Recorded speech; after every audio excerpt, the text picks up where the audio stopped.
Good evening, everybody. It's Monday night. It's not Sunday night. It's Monday night. Championship weekend finale. Lee, what have we got in store? Yep, so it is that end of the week, a day later, once a month. Yeah, all a bit crazy, but it's the two main events we've got that we're going to focus on tonight. It's day two of those. We've got the No Limit Hold'em and we've got the PLO to look forward to. But let me roll you back 24 hours to start with and just update you on the results from last night that we did have come to a conclusion last night. Deep Stack Championship got 68 runners in that, smashed the guarantee. Daniel Anderson from the UK took down the win there, beating Ken Midgley heads up in that one. Hans Brandstetter from Austria was in third. And the usual closer, the 9 o'clock one, the Turbo PKO, that was won by Dusan Babic from Sweden, beating Alexandra Nekrasov, heads up, Alexandra from Russia. So very well done to all of you. As far as the main events go, we are down to 16 in the No Limit Hold'em. That started a couple of minutes ago, so the players returning there. They're all in the money, Des. So we were paying top 20 there, $5,000 guarantee in that. We actually ended up with $5,615 in the prize pool there. So that is up and running. We're down to 2 tables now. I think we've already lost a player. Yes, we have. Ruben's already bust in that one, so hopefully we can get the tables up on that and you can see what's going on. PLO starts at 8 o'clock. That's got 80 runners in that. That was just shy of the $4,000 guarantee. We ended up collecting 3,945, but obviously we go with the 4K that was guaranteed. 80 runners in that. That's down to 14. We're back on that horrible thing, Des. Someone's bagged up their chips and is coming back for a day 2 and going to win nada. But we'll do the decent thing as we always do. If they just drop me a message, if you finish 14th tonight in the PLO, drop me a message and we'll sort you out a ticket. If they don't drop you a message, Lee, let's say, for example, they're from, I don't know, China, right? Can I have the ticket? Of course you can. Of course you can. I can? Yeah, I can? Yeah, of course you can. Oh, great. I'll tell you somewhere they won't be from, and that's the China? Netherlands. No, it's all kicking off in the Netherlands. Yes. Lots of operators have been kicked out. Well, I don't think kicked out necessarily. I think have eventually done the right thing before they got kicked out. I think 1 or 2 were hanging on by the fingernails, hoping they would be able to stay in. But eventually, I think they've all done the right thing and are supposedly on a 6-month sabbatical. Is that the way we put it until they get the license? But gutted for us because we have plenty of Dutch players that would play APAT events week in, week out. So gutted really for those guys. But hopefully we'll see you back playing APAT sometime soon once these operators and the government and whatever get their asses in gear and get themselves sorted. It's all about licensing over there, Lee, and the initial licenses were announced last week. And of course, if you weren't in that pile, you had to get the hell out very, very quickly. So that is regrettable for the Dutch players who'd been playing with us for quite some time. But alas, we move forward and we will see them again, I've no doubt. Now, Lee, I'm having a couple of technical problems here, but the good news is we are live on Twitch. So I can confirm, I can see our smiling faces awkwardly looking back at me. So we are live on Twitch, but we haven't been able to get live on Facebook. Facebook isn't working from any of my devices. So I will get a message up on Facebook then. I think that might be the best way to do this. That actually might be pretty cool. And in the interim, let me pop the first table up, Lee. You've put it live for me. Yeah, so we've already lost a couple of players. So just to confirm, Ruslan from Belarus finished in 16th and Dara at McDonald's finished in 15th. So we're down to 14 now. These guys are all guaranteed $109 min cash. There is $1,375 up top tonight in this No Limit Hold'em. So one of them is going to be lucky enough. I just had my email through saying poker is live. Poker is live. That's us, just in case you were wondering. There's nothing nicer than having the Twitch account that is just called poker because you always get the email. Poker is live. I just feel like it needs like Brian Blessed doing it, doesn't it? Poker is live. Like we should see. I wonder whether he's on I wonder whether he's on. What's the website where you can pay for messages? Oh, yeah, I'm sure he is. If he's on there, we should get him to do a Poker is Live. Like, let's do it. Send it with every email. And of course, Lee, here's one I bagged earlier. Look at that. It's that time again. Once a month, you get the chance to pick up an APAT medal. So both for the No Limit Hold'em and for the PLO, there's medals for the top three. Fantastic. Again, you just need to drop us a message to claim those. Lee, it just shows you the times that are in it, because I was actually holding that medal up to the wrong camera and I couldn't understand quite how I couldn't get it centered. It was the wrong camera. That's where we live today, my friend. That's what happens. Right. Let me see if I can get a message up on the Facebook group so they know what's coming. Although actually my Facebook is going a little bit on the... well, I'm up to 13 people. Poker must be live. Yeah, but I do think... I think there might be a Facebook problem tonight, Des, actually, because I'm having a similar access problem. So are you? Okay, well, that's reassuring. In the same way, what we need Gerard Butler, because I think Facebook is down. He normally comes in to sort these things out, doesn't he? It's the fourth in the series. We've had Olympus has fallen. Channing Tatum. We need him in there as well. What we had is Angel. What was the one? What was the one set in London? Lee, please. I can't go there. I can't go there. Can't think what the one in London. Angel was the most recent. London has fallen. Was it just London has fallen? I think. Or is that a nursery rhyme? I'm not sure. Honestly, I have no idea. I'll be honest. I have no idea. I think what we need is Liam Neeson. I will get you. I will hunt you down. I have a set of skills and all that. I wish I could. That's the sort of thing you should learn, because it's a great party trick if you can rattle that off word for word. It's, absolutely. I'm sure there are plenty of people that can. Particularly if you're Irish, because some of them will look at you think, he could be serious here. He's probably quite serious. Maybe it could be the case. So we've got a few regular APAT names in this last 14 players that we've now got in the No Limit Hold'em. So we've got Richard Rudling-Smith and Tony Ross, who have pretty much been up near the top of the leaderboards for the past, Tony has for a lifetime, to be perfectly honest. I did have a wry smile whilst I was sat in Ilfracombe at the weekend, updating the results each night. And I think it might have been Saturday night, and Tony had a couple of won and cashed in another. And I thought he's not far away. He's probably just down the road from me here, and he's sat there, cashing in APAT events on a Saturday night. So good. And fantastic. Also, and it's nice to see Jason Kemp, who had a cash, I think, again yesterday. See, I'm sure I typed his name in for something yesterday. He came fifth in the deep stack yesterday, and is still going. Although he is 13 of 14, but that's all okay. Still in there. Yeah, blind to 7,000, 14,000, just to give you guys an idea. The shortest stack has got 182,000 at the moment. So, that's still about 15 big, something like that. Yeah. So, we're in reasonable shape here. Yeah, nothing to worry about really at the moment. I notice, is it Andrew Akalea? Yes, at the semi-final here as well. He's he's here every weekend. Yeah, he is. Yeah, Andres Akalea is. Yeah.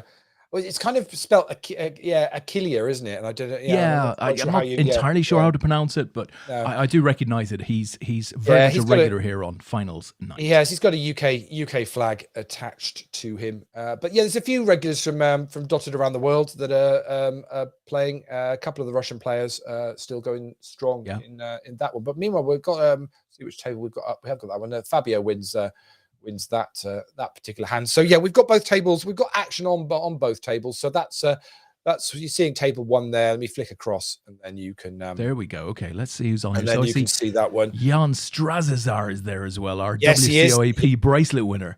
Exactly. He's to the right of Jason, who I've already mentioned, and across from them is obviously Richard R, which is Richard Rudling-Smith. And Jonathan, it's Jonathan Jackson from the UK. Player I don't know, and Ryan Pritchard is also from the UK as well. So, and interestingly here, so Jan's raised this one up, and it's been a call from Ryan, a call from Florian, and Jonathan perhaps he priced in a big blind there to get involved and have a little look and see what's going on. You'd like to think with 4 players in this and a couple of aces down, Des, that Well, somebody's got a bit of this. listen, there's my question for you, Lee. If you sat there with a couple of kings, are you liking that flop? You probably are, aren't you? Yeah, well, yes and no. I think if you were only up against one other player, you possibly would. I think with 4 of them, although interestingly, the blinds got out the way very, very quickly there. So we're left with the original raiser in Jan and Ryan, who was on the button, who then checked it down on the turn. Don't think the 6 of hearts really makes a huge amount of difference to anything here. Honestly, I think king anything could be winning here. Well, we'll soon find out. Yeah, it's a half pot bet from Ryan.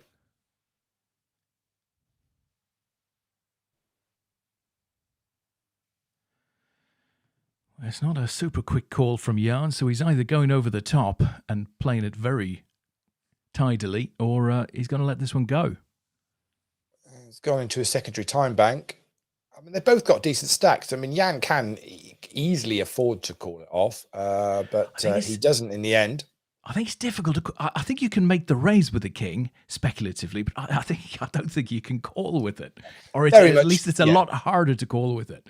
Very much felt like that was going to be a first one to bet there. Was going to do it. Well, I think once it's checked, Jan's checked it, and obviously he was the initial raiser, so it is interesting, to know. I mean, he could have had just a mid pair or something like that. I can't believe he'd be raising it with much less than that, or maybe king queen suited or something like that. Maybe, a nice little suited jack 10, maybe. I mean. Yeah. It's about trying to get a bit of momentum going, I guess, when you're this deep into this tourney. Listen, this tourney aside, Lee, super exciting to see Dusk Till Dawn open their doors again. That was crazy at the weekend. I saw some of the tweets and absolutely heaving in there. I think all the tournaments were sold out. I mean, of course, before that would never be a thing because they just obviously it would be open ended, but obviously they have capped everything at the moment. So. But nice to see that, absolutely full tables, and the cash look busy as well. And hopefully that'll gradually now roll up. I mean, Rob said it would be a kind of a soft launch, and gradually they would increase things as they go. So nice to see. Place looking spick and span, lots of people back in work. Very nice to see. Yeah, and you never know because obviously you've got a lot of people.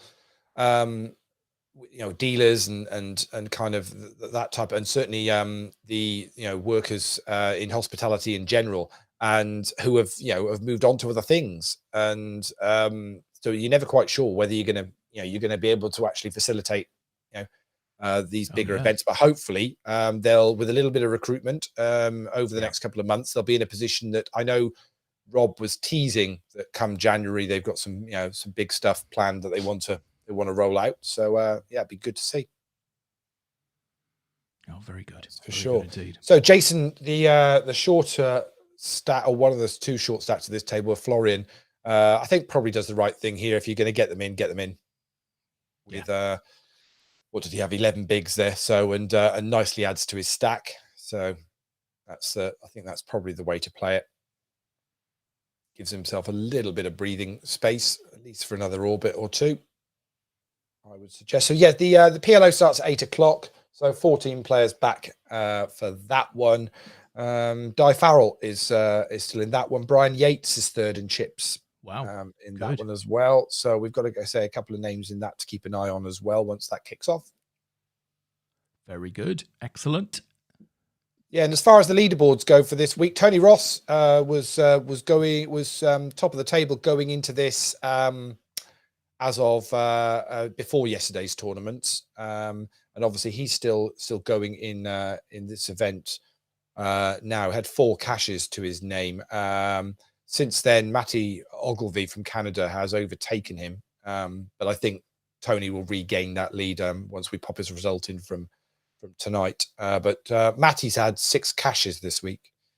Absolutely superb. That's a big they're both on step 5, so I think we are going to be dishing out some hefty $55 tickets. Good for the boys. Week. Well done. Yeah, really nice for them. Brendan's also there on step 5 as well. He was in 5th going into the final day. So Yeah, that's Oh, nice. I think And I saw him in the constant. group Yeah, last night. Ask him whether, in fact, did points they from the count? main counted. So Did they count? Yes. clearly up Yeah. for it. Yeah. Absolutely. Got to work out whether it's worth it's worth playing these. Well, I think it is. It's It's always worth it. Medal. You can yeah, get an APAT medal. yeah, absolutely. Got a hand brewing over on the other table with Matthias and Fabio. 100,000 in the middle. Matthias is only playing about 280,000, so less than 20 bigs. He was on the button and Fabio was in the big blind. And it's checked back to him on this turn. And he's having a good old think about this. And then fires out. What's about a 3/4 pot? Yeah. Bet there. Yeah. And gets a fairly quick call from Fabio. So we see the 9 of hearts on the river. That now puts 3.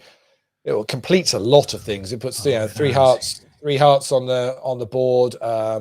Obviously, there was already straight options, but obviously it's better straight options now. So let's see whether Fabio checks it back again, and he does check it back to Matthias. Now, is Matthias going to fire out another one?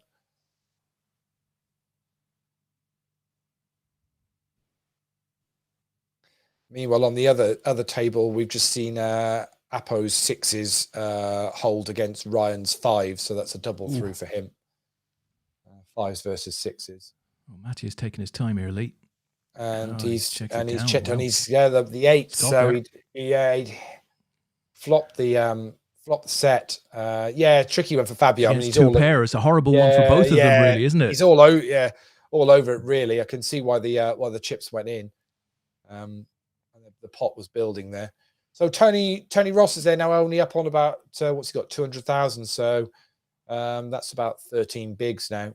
So I think he must have lost a few. I didn't see who that was against, but he'll be holding on there. We'll be playing down to a final table of 9 tonight, and then obviously play on to the medal winners for this month.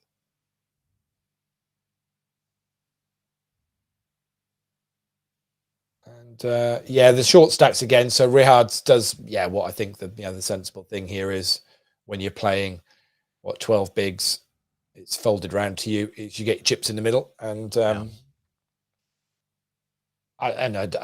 knows whether he actually wanted a caller or not, but you're quite happy to take down whatever's available there. Well, this is the power of information, right? So we're coming to this pretty dry. We haven't seen Rihards do that on any hand previously. It would make sense that he would do it now with a relatively short stack, but we've no great sense of what he would do that with. Of course, you're sitting with him for a couple of hours. You might have seen him do that 2 or 3 times before, maybe show down some hands, get a greater sense of where his range is. No, completely agree.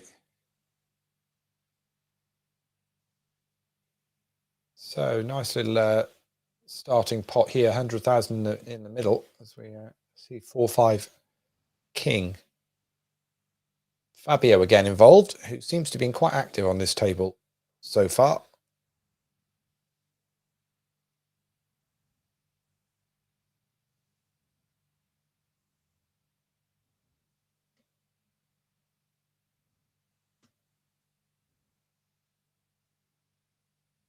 And check call from we had twice now.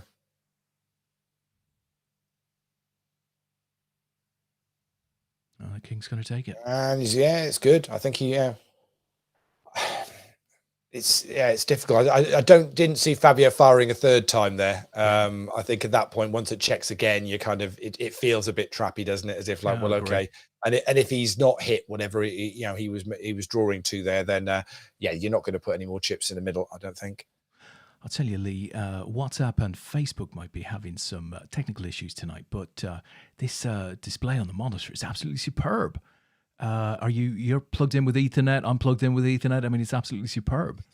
Yeah, we're in a good place, and I also think Monday nights tend to be a little bit easier on everybody's bandwidth and broadband in general. I think that's quite possibly the case. But, so it is all good. The magnificent World Series of Poker has kicked off in Vegas. And we should mention our good pal Robbie Straczynski, who's over there, and his own card player lifestyle mixed games festival kicks off, I think, tomorrow. It was either today or tomorrow. I think tomorrow. There's cash going now, and then So did that start today? So you got 3 days of cash. Then the $200 horse event, I think, starts tomorrow. Yeah, which is fantastic. I mean, you get a platinum pass worth $30,000 for the winner of that one event, with a max sort of entry of something like 170 runners. I think a lot of APATers would be taking part in that little festival had they been in Vegas this week. Yeah, it's just unfortunate. I think the changes of legislation have just come probably a little bit too late for a lot of the recreational players. Although I know one or two that are all of a sudden thinking about maybe making a sneaky little November trip, by the sounds of it. So that might well be on the cards for one or two. But I think for most, they probably already kind of written it off as we'll wait for 2022. Would you take a sneaky run and maybe try and sat into the main event? Is that something that would tempt you, or do you prefer the free-for-all of middle of the series where there's lots of stuff going on and all of the casinos, lots of people in town? I've only been twice, and I must admit the main events never really appealed to me. It's interesting that because you're I mean, you'd have lots of people who would buy a little piece of you to go into it. I've absolutely no doubt. Yeah, possibly. Yeah, you're not the first to say that. But I don't know. It's quite a lottery. But I suppose if you don't buy a ticket, you don't know. Never win it. But I must admit, I haven't enjoyed the World Series the 2 times I've been, and the Rio. I found it all a little bit just underwhelming, to be honest. I much prefer some of the events at some of the other casinos and spending time around Vegas and playing different different events, and that's much more enjoyable, to be honest. But yes, there is something about playing buying in for a World Series event, and you've got your receipt and you've done it, and it's all kind of sat down and all that kind of thing. But it's just seeing a hand there, and we're going to lose regards to Matthias there with the pocket kings. The ace looks good. The ace looks nice when you're short. Yeah, he will depart in 14th place. This has been very steady, actually. 23 minutes in, and we've only lost 3 players so far. And obviously, we're making steady progress on the pay jumps, but the big jumps are really much from kind of 5th place upwards. So, and here's another hand. Fabio is in again. Yeah. And no nonsense, actually, because it's only effectively a min raise from Rihad, and Fabio just is having none of it, is he? It's just Fabio. He sounds like he belongs in the United attack. Fabio Sousa on the wing, back to Bruno, through to Ronaldo, and missed. Unlucky son. Yeah. Another one of keeping possession and doing nothing with it. But we're okay because we've had an extra day to get over the weekend, so we're all right. So it's it's not a problem at all. I did get to watch. It's just nice. I did manage to watch the game on Saturday, and it was painful, to say the least. Watching United seems to be at the moment for whatever reason. I can't help myself. I mean, I'm a great believer in that. Sometimes if you're independent and you sit down and watch a football game, you haven't got a huge investment in either of the teams.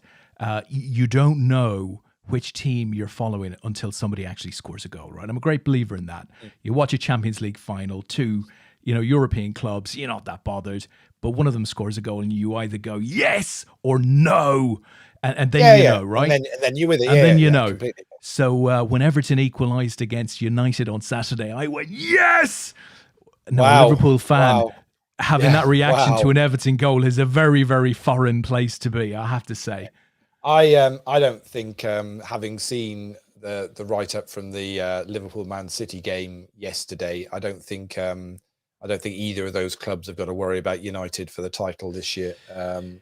It's something serious is going to have to click for that to be happening. I cannot work out now, because it's been a number of games in a row now where you're looking at United's squad and the kind of 5 or 6 players up front that are doing the business, and you're thinking, how can this not be enjoyable to watch? Yeah, I just With get a feeling this quality, something's Look, just not quite right there. I they don't know what it is, but something's not right. they largely have the players, right? You might question maybe the 2 deep line midfielders, but they largely have the players.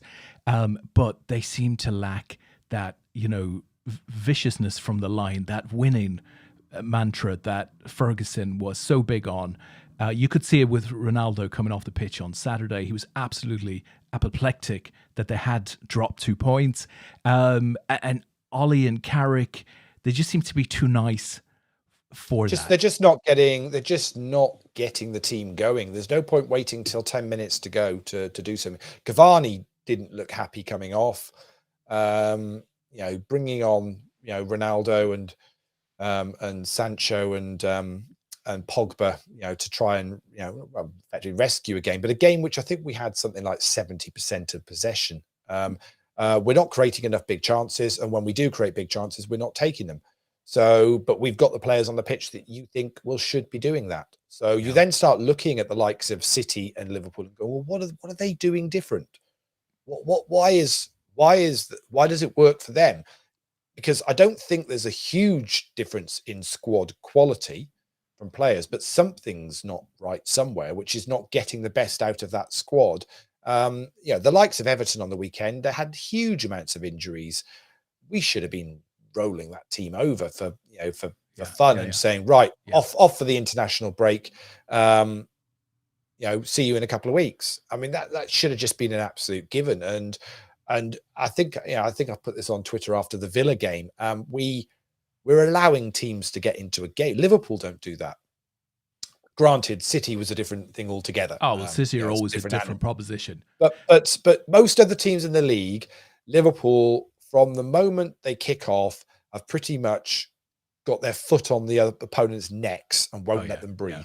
And to be honest, don't 15, let them in the game. Yeah, the first 15 or 20 minutes, Liverpool did that to City. They absolutely had their foot on the City neck, really pushed them back, were dominating the ball.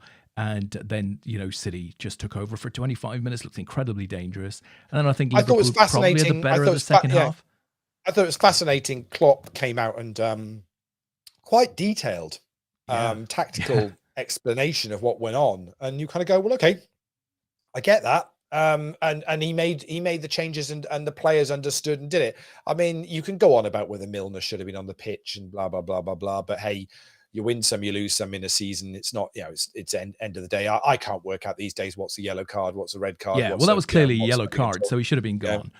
He should have been. But hey, it happens. These things happen. I don't quite know what VAR's for, if it's not going to do these or whatever. Just watching on the other table. Let me switch it across because Jason's all in again, looking to pick up the blinds. But Richard Rudling Smith is having a bit of a think in the small blind here. Using his time bank up, that's for sure.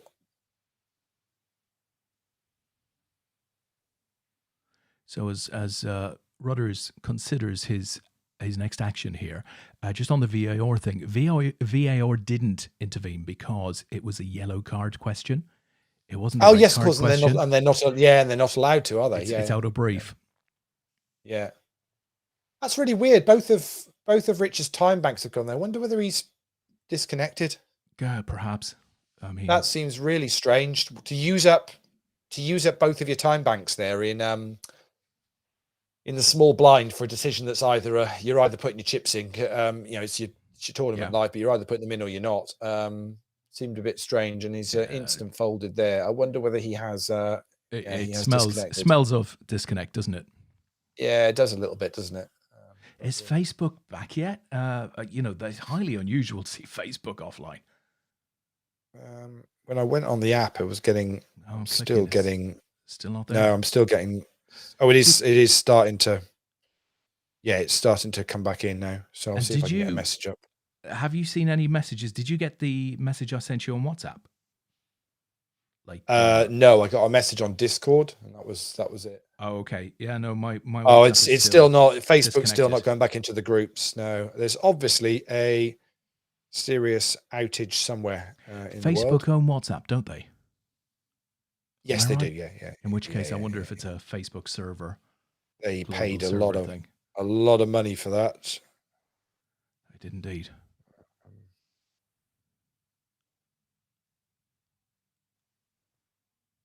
Yeah, Facebook, Instagram, and WhatsApp are all offline. Okay. Apparently, Mark obviously not paying his bills. major But 50p in the yeah. meter. Widespread outage, major outage. Go down simultaneously. WhatsApp, Facebook, and Instagram. Oh, is it Instagram? Do they own? Oh, they own Instagram as well, don't they? So they own all three. Yeah, they own all three. Well, I tell you, they own all three. We might have to sue if we aren't able to give the winner of tonight's tournament that significant media coverage that we've been promising. Bloody Zuckerberg ruins everything, doesn't he? He sat there eating his dry toast without a care in the world. Without a care in the world. Des has a little lug, but I think I've deleted that. Kings versus nines, and Rudders hits a 9. He only goes and hits the 9. Oh, Jason, how unlucky is that? The two short stacks at the table, get it all in. Kings versus nines. And Jason's left with a bowl. Very, very unlucky. Meanwhile, on the other table, we lose Andreas. He busts against Artem. So we're down to 12 now, and Jason's got his remaining 46,000 in. Going to get called by Florian and Jonathan. So he's got a chance of a triple up here. Well, it'd be actually pretty much a quadruple up, won't it? If he with a pot that's already brewing there. They're going to check it down by the looks of it. Let's see whether one of them has a stab on the river. They don't, and Jason's queens are good and gets him back up to 160,000. Not where he wants to be after the kings getting busted, but get queens the next hand and manage to get it through 2 players. So he's still back in the running. Richard Rudling-Smith has just moved to the other table, so just balancing the tables off because we are down to 12 players now. So. Listen, Lee, talking about taking a stab on the river, have you seen the Squid Game at all? Well, I haven't watched it yet. I'm umming and ahhing whether to watch it dubbed or subbed. I can't decide. But I will be. Dubbed is fine. Is dubbed fine? Dubbed we'll go with dubbed then. So obviously no spoilers for anybody or anything. Also, the guys. A lot of the group I was with on the weekend went on Saturday afternoon to see the new Bond film. So they came back beaming from that. And I said, I don't want to know a thing because I haven't watched it yet. So, so I held off watching it with them. The cinema in Ilfracombe is, let's call it antique. It's probably the best way to describe it. Well, listen, my son Michael, who you have met, went to Bond over the weekend, and I said, exciting, I heard great things, and he came back and said, yeah, it was a good film. And then he went on to say they've made all the seats like full-size recliners in Pearly Way View now too. Much better. Full-size recliners. Okay. All of the seats. Nice. I'm just going to go there for a lie down. Yeah, that's a cheap night's accommodation, right? Is that just a good way of social distancing? Is that the way to look at it? It gives you a bit more, not sure. Gappage between the next. I mean, they did say the cinema on. I was Jason's all in again with Queen 8. Oh, and he's done well. He's done well here, and he's going to get that through as well. And we're going to lose Jonathan, who just pretty much gave up most of his chips to Florian the hand before. So Jason scoops up the remainder of those chips and is back up to 250,000 now, and we are down to 11 players. Fantastic. I think, Lee, it might have been a brave executive decision to refit the cinema when there's nobody in there. But, brave because spending money to invest in your stock, at this point in time, it is brave. But they've obviously upgraded the place. Good for them. It's got a lower attendances though, surely. I mean, I must admit, I did think that lockdown might see not the end of cinema, as I don't think you'll ever lose cinema completely. But I genuinely thought that the film companies might have seen it as an opportunity to do the dual. Actually, you can go and watch this in the cinema, but also it's available at home from day one as well if you want to watch it at home, and that will become the new norm. But obviously they've crunched the numbers and realized that actually they still make more money by doing a cinema release, so they've stuck with it. As Jason Bond puts them all in again. Oh, hello. He's got 2 overs. Oh, he's hit the king, but it's quad sixes now for Jan. And done. We're going to lose Jason. Cracking run there, though, from Jason. He's going to finish in 11th place, picking up $130. So we are now down to 10 players. So lose one more, and we'll be on our final table for tonight.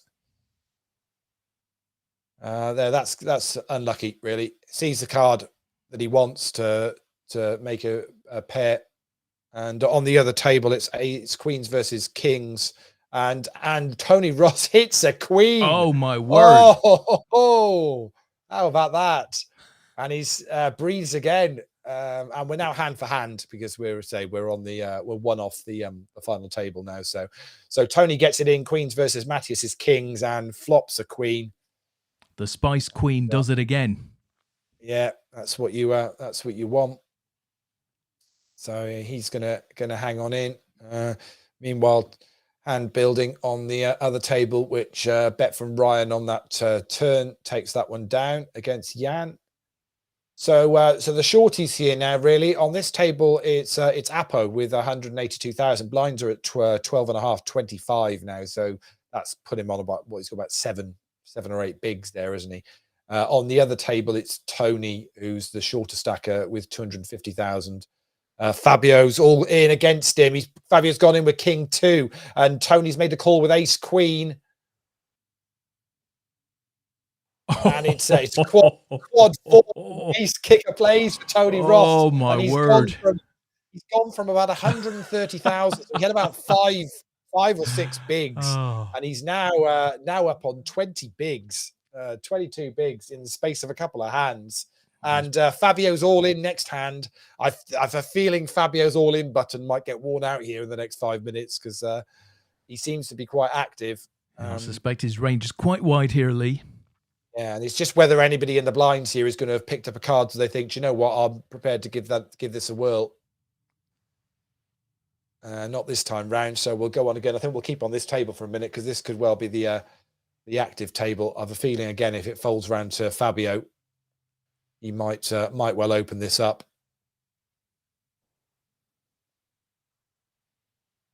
Oh, he folds. Goodness me. Oh, action on the other table. Racing Jan and Ryan Pritchard has gone all in from the small blind.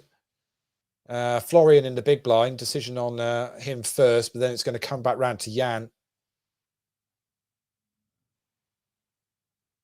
Jan's got form. How? I think he might. Yeah. Oh, it's for all his chips, though. Pretty much. Dead in the water if he gets this wrong. No, and he lets it go. On the other hand, Rihad raised for the small blind into Matthias's big blind, and Matthias repopped it, and Rihad let that go. So on we go. Another hand.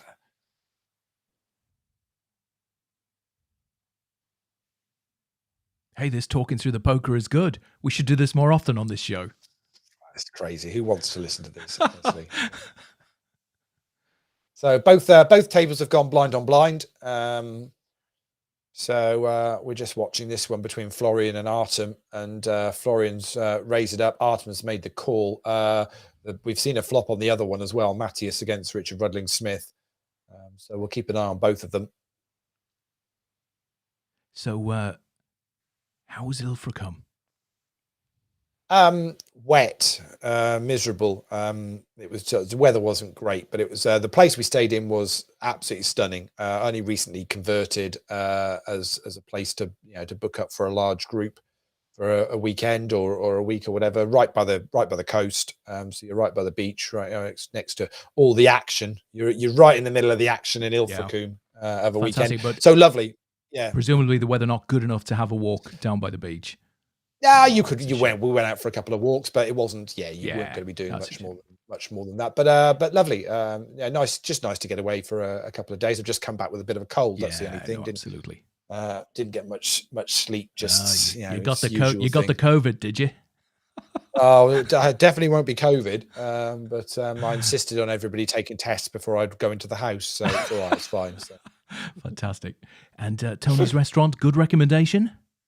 Oh, the takeout we had from there was stunning. Yeah, really, Fantastic. really nice. Really, really good indeed. They couldn't, I'd say they well looked after us. With kind of what we wanted ordered wise, and Yeah. so yeah, couldn't fault that for a Friday night. Nice and easy. So And no yeah, problem lovely. getting through Ilfracombe customs or the border guards. No, that was all No, good. they asked a couple of questions, business or pleasure, usual nonsense. And what did you answer? Because obviously you still updated the bloody tables, didn't you? Yeah, so I a bit of both. I said a bit of both. Yeah, it's like it's like do you have rice or chips with your curry? It's on a Yeah. Friday night. It's half and half, isn't it? That's the way to do it. And So, did yeah, but you it's bring lovely, any? and I would genuinely recommend. So the place we stayed at, it's called St James's Villa, which is say it's a Oh, three-story house, but it's actually a four-story house actually. So it's got a pool table and football table in the basement and a, oh, and a nice. cinema room. And then it's an open plan kitchen and dining area. As we've got an all-in call on the other table, and Let's do Matthias it. wins that one, and we're going to lose Rihad. He's gone. He's already gone. We're at the We final. are going to be on a final table, so I will bring that up as quickly as I can. And there we go. And that's it. This is our final table for the night. So Fantastic. Matthias Judd from Malta is going to be our chip leader going into this, closely followed by Artem Nikonov from Russia, and Jan Strasner will be third in chips going into this. Short stacks, well, that's Apo and Florian, really. Fabio is not far behind those at the moment, but straight away we're straight into the action. Nice. Florian's raised it up, and Matthias from the big blind has put all his chips in the middle. Florian's obviously going to call. It's ace 10 We're against off to the ace 7. races. Yeah, Florian's going to need a 7 or possible chopping opportunities as well, and it's not going to come for him. And so Florian is going to depart in 9th place very quickly. We are down to 8. Wow. So they're all guaranteed now $183. So yeah, so stunning place. Sort of to have 1, 2, 3, 4 double bedrooms and a couple of twin rooms, and then there's a kids' playroom and a utility room, and Oh, sounds nice. say parking for sort of four cars, and varies on prices of how much you pay for it for. But my brother's booked it up for next year for a Welsh school half term. Just so book it up again. So it's very good if you've got a couple of families and kids and stuff. It's a nice place to stay. So Did highly you recommend it. have kids on the trip? No. Okay. It was just couples. So yeah. That's nice. It's also very nice because of lockdown and everything. So as I say, for those that don't know, it was a Sten weekend effectively, so a stag do and a hen weekend together. But it was done after the wedding because everything got chopped round. So I'd not really met my new sister-in-law's family very much. Yeah. Just because of lockdown and everything else and whatnot. So And did they qualify at the end? Did they qualify? yeah. So all good. So so it's nice to just have a weekend and get to know them and what they do and have a laugh. I played Cards Against Humanity for the first time ever on Friday night. Never played the game before. Never heard of that one. No. Have you not heard? Well, I mean, the guy I know a load of the poker guys play it. On the APAT weekend. So it's basically a game where you just have to be as rude and crude as you possibly can. You get dealt cards with phrases and statements on it, and then somebody will read a card with a blank, and you have to pick the most, crudest, rudest one that you want to put in there to finish the sentence, kind of thing. So it's like being president, you mean? Yeah, very much. Yeah, very much like that. He gets mentioned once or twice, funny enough. Yeah. But I'd say I'd never played it before. And then whoever reads them out has to read them all out and then pick a winner, and then they get the card, and then it moves on to the next player. Sounds like fun. Oh, it's a giggle. I mean, it's not kind of close to the edge. It's past the edge and on a few more blocks. It's some of the stuff that's in there is downright ridiculous, but as long as you take it for what it is and know it's not actually the views of the people around the table you're playing it with, it's just that's the cards they've been dealt that they can put out there, then it's okay. But that was a good bit of fun on Friday night. So. Did you bring back a stick of Ilfracombe rock? Does such a thing exist? No, we didn't, but we bought back some artwork, which is what Jen and I are known for doing. We do tend to buy most of our artwork by the coast for whatever reason. There's some lovely galleries and stuff. So Very good. yeah, I think the lady in this gallery on Saturday morning must have thought all of her Happy all of her days. birthdays had come at once in October. Yeah, so she was quite happy. I'll tell you what there is, Des. Now there's a you'll have to Google this to look it up, because I didn't take a picture of it and I wish I had that. Just as we got just watch this hand Oh, here we first of all, go. because Yeah. Apo's all in, and Fabio next to him has done the same thing. It's King Jack versus Jacks. Oh, Apo's going to need to see a king or a 10 would help him he's now. thin now, Lee. He's not going to get there though, so we're going to lose Apo. So yeah, so they've got a Damien Hirst on loan. No in way. the harbour. What type of animal is it? A whale?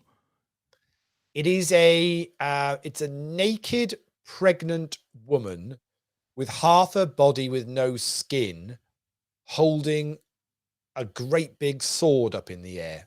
It's huge. I mean, it's mad.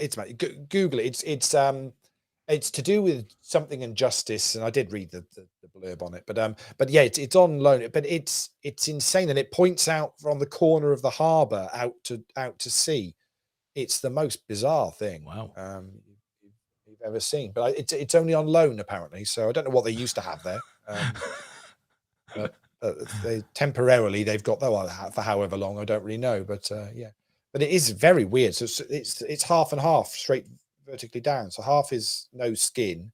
It's quite scaly, the other half. But she's pregnant, and she's holding a sword. It's Scales of justice, man.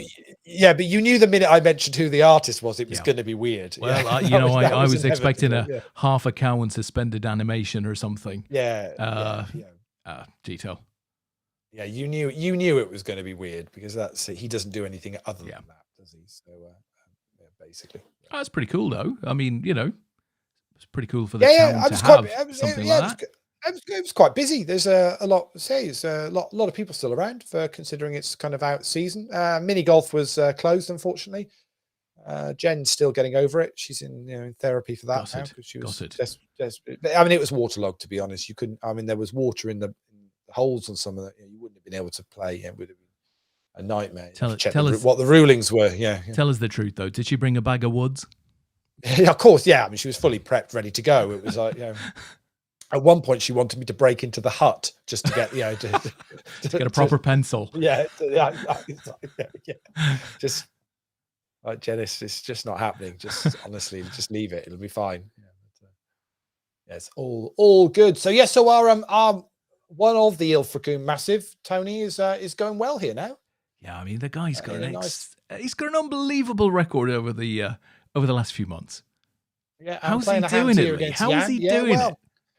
Well, we've got a number of people that I'll play these games regularly, but it's not about just the volume that they're playing, because it's the consistency of their performances as well, which means they're doing very well, picking up a lot of the added value. It still amazes me that a lot of our, some of our regular players aren't seeing the added value that's here every week to win the tickets by, and you normally, if you can get 2 or 3 cashes in a week in the 16 events, you'll normally see yourself in the top 20 on the leaderboard. So there's certainly value there to be had. And Tony's ace 10 is good there against Jan, so adds to his stack, and that'll put him up into second in the chips now behind Matthias.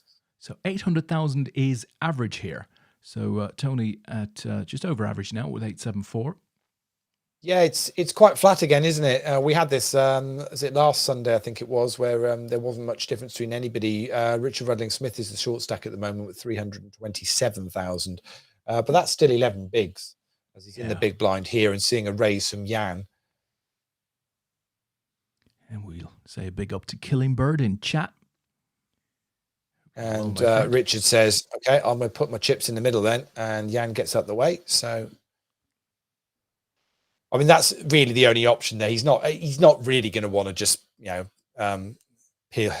just pay to see a flop there, really. I think it's a case of, either committed, but it's Ryan Pritchard this time, just min raising under the gun. Let's see whether either of the blinds does anything this time. It's not going to be Richard. Will it be Artem? And he will see a flop. probably not wanting to see the ace. Yeah, and quick check to Ryan, who fires a bet out, and the ace is going to scare off anybody in the blinds there. It's not what you want to see against their range. Tell me, Lee, did you see Salah's goal from the City Liverpool game? I did. The dancing feet. It's wonderful, wasn't it? Quite extraordinary. Yeah. And he has got that in his locker, but you don't see it very often. That type of goal from him, but it's just ridiculously quick feet. Yeah, it was. That's what you want. That's what you want in the Premier League. You want the best players in the world playing in the Premier League against each other week in, week out. It's what you want. It's what makes the league so good. So I thoroughly enjoyed watching the Fever Pitch series on BBC about the Premier League starting up, and I hope that'll maybe continue. Just watching here as Tony's re-popped this again and Ryan's folded. Okay, and it's what you want to see. And I would suggest. I was thinking about this the other day as well. How many world-class players are there playing in the Premier League at the moment? Or Ronaldo's come back in, but would you put Ronaldo in the top 5 players at the moment in the world? Maybe he still squeezes in. I don't know, but you probably would. I think at the moment you'd be hard pushed not to argue that Salah's in that top 5. Yeah, I think if you called Ronaldo a centre forward, I think you probably could, because I think he's maybe one of the best, if not the best, header of a ball in the world game today. Salah, Salah's just remarkable in that obviously what he's achieving from out wide, so that's pretty impressive. But you can't but look at him play and think, wow, he's missed a few there. But it's unbelievable how many he's actually scored. I mean, if he was converting at a slightly higher rate, he'd be off the chart in terms of his numbers. Yeah, it is, and he's not in a team with superstars all around him. It's not like he's in a PSG or a Bayern Munich or not Barcelona at the moment, but what was the Barcelona team? Yeah. It's a very steady Eddie Liverpool team. Team of Galacticos. They're not. That does the business. The impressive thing, also is that he's back there covering Milner. He does his work. Doesn't often get the recognition for doing it, but he does his work. He's actually very physically sound, and Christ, I hope I'm not balking him here, but he really hasn't had an injury since he joined Liverpool. It's been insane, and he plays most of the games.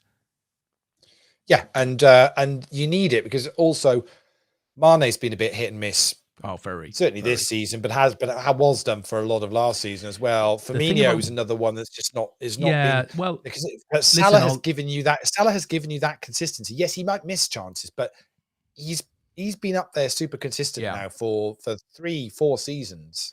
Really has. I'll tell you. I mean, I'll give you my view. I think Mane was, rightly off form last season, and it seemed like he lost a yard of pace. I think he's got that pace back. I think he's much more likely to attack you this season. He's actually scored quite a few goals, but he's still not playing at 100%. But he is coming back. I think Firmino, has also scored a bunch of goals this season. Probably not first choice number 9 now, behind Jota, I would say, but hasn't let us down when he's played. So he looks to be much more back in form. I think Jota is definitely in ahead. I think he gives the team a lot more. I really do. As Ryan Pritchard's all in under the gun here. It's quite a big bet, really, because the blinds are 15,000, 30,000, and he's all in for 526,000. So he's probably got one of those types of hands, right? Doesn't want to necessarily see it flop. But he gets it through, so adds to his stack. And I think you have to be brave at a final table, don't you, Lee? You just, you can't afford to sit there. Yeah, there's no point in holding back. Lovely to see Katie Swift finishing third right? Incredible. At GUKPT Edinburgh on the weekend. Absolutely fantastic. Katie is a great ambassador for Grosvenor. I think also female gaming in general. Yeah, ambassador for women's poker, which is lovely to see. Yeah, she's clearly got a lot of game as well. Yeah, I've listened to a talking game. I think she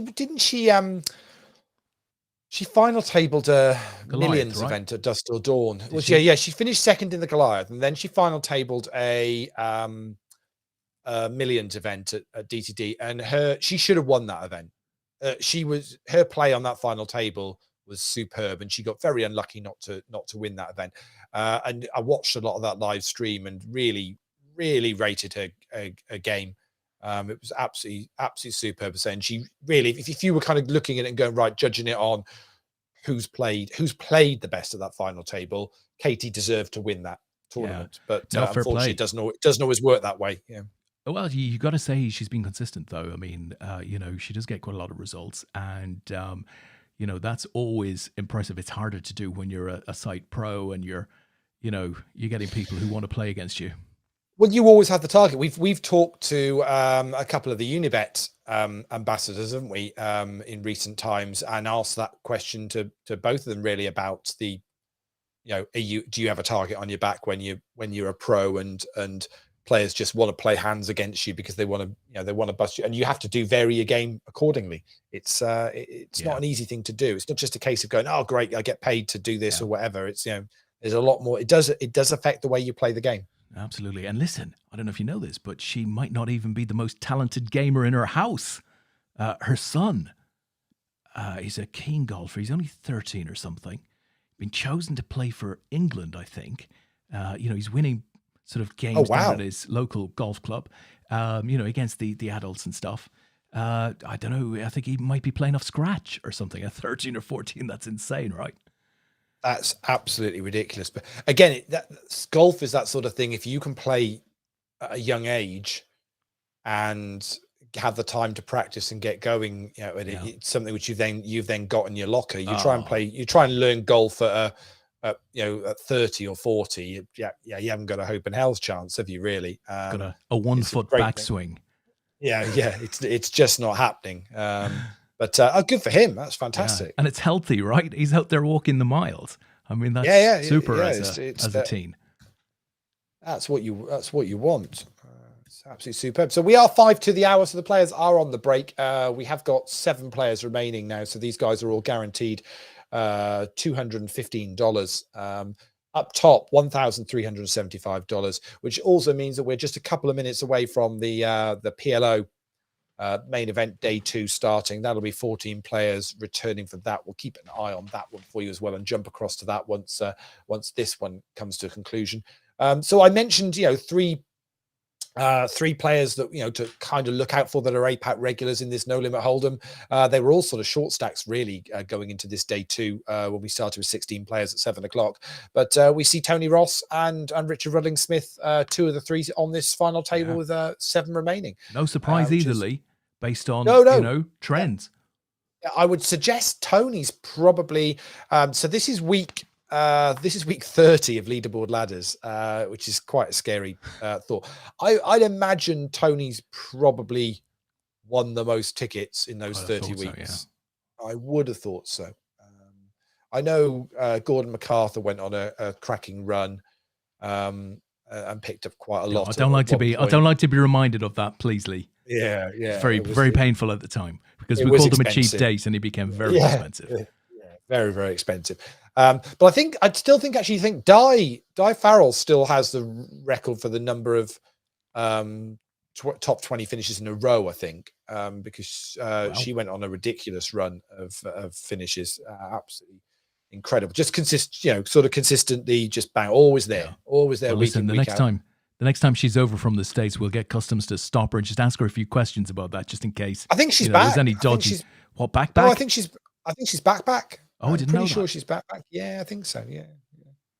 I'm pretty sure she is, because I think when I spoke to her last, she was umming and ahhing about where she was going to live. So because she had a number of different options around the UK. Oh, exciting! We should get her on the show. I mean, that could be a whole 3 hours of discussion right there. Oh, she'd probably want to give us her own questions for herself, wouldn't she? So that's. Oh, we don't play that. She'd like ask me this. It'll be fine. So players are back, and first hand back from the break, and I will get the PLO tables up in a second as well. So we've got that ready to go as well. So I've not really caught much of the World Series so far. It's nice to see it back, and it all seems to be kicking off. I haven't really looked at the numbers yet to see, because that was obviously the big concern, was with the lack of overseas players being able to get in. But then I've also seen a number of, I saw Brandon was kind of, had spent a couple of weeks across the border in Canada. I think just literally camped out, a couple of meters the other, north of the border, and was ready to travel down. So he's already was in Vegas. So I'm guessing a number of the overseas players have just done that. Sam Razavi's been on Facebook. He went all the way over there in a submarine. He went under continental US, and he's come up in some sort of horse trough near Reno, and he's getting the rest of the way into Vegas on a Greyhound, as I understand it. Did he? So Sam is there.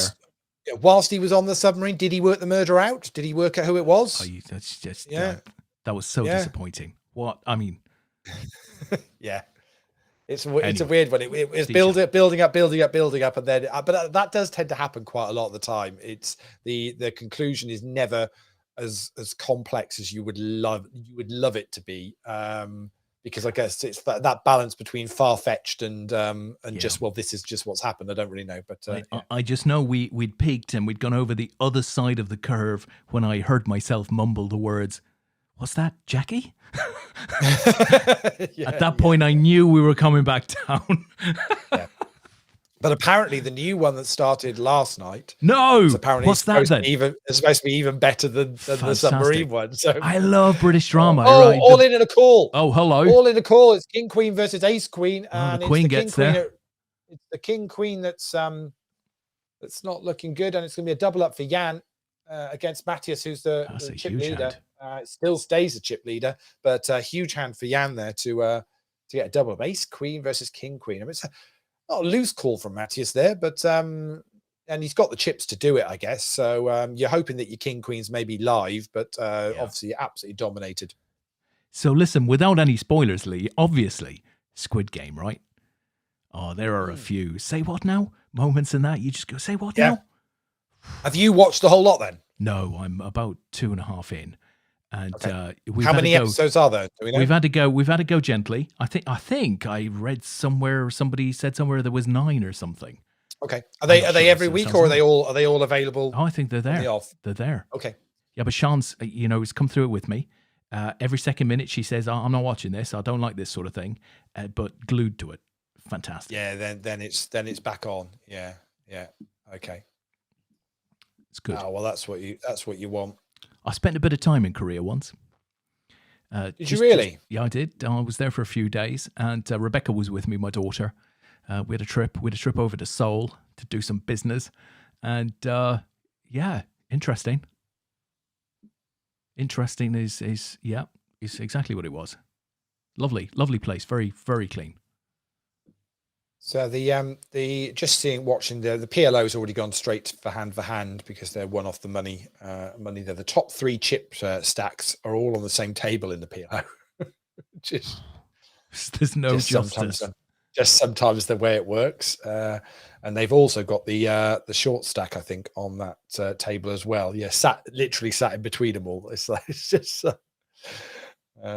So meanwhile, got a hand brewing here between Richard Rudling Smith and Jan, and it's a very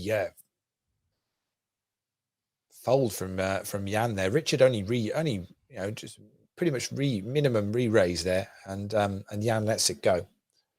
Clearly got all the information he needed, and Richard's nicely stacked up now, up to 560,000. Blinds are at 17.5, 35. So he's brought his shooting boots, hasn't he?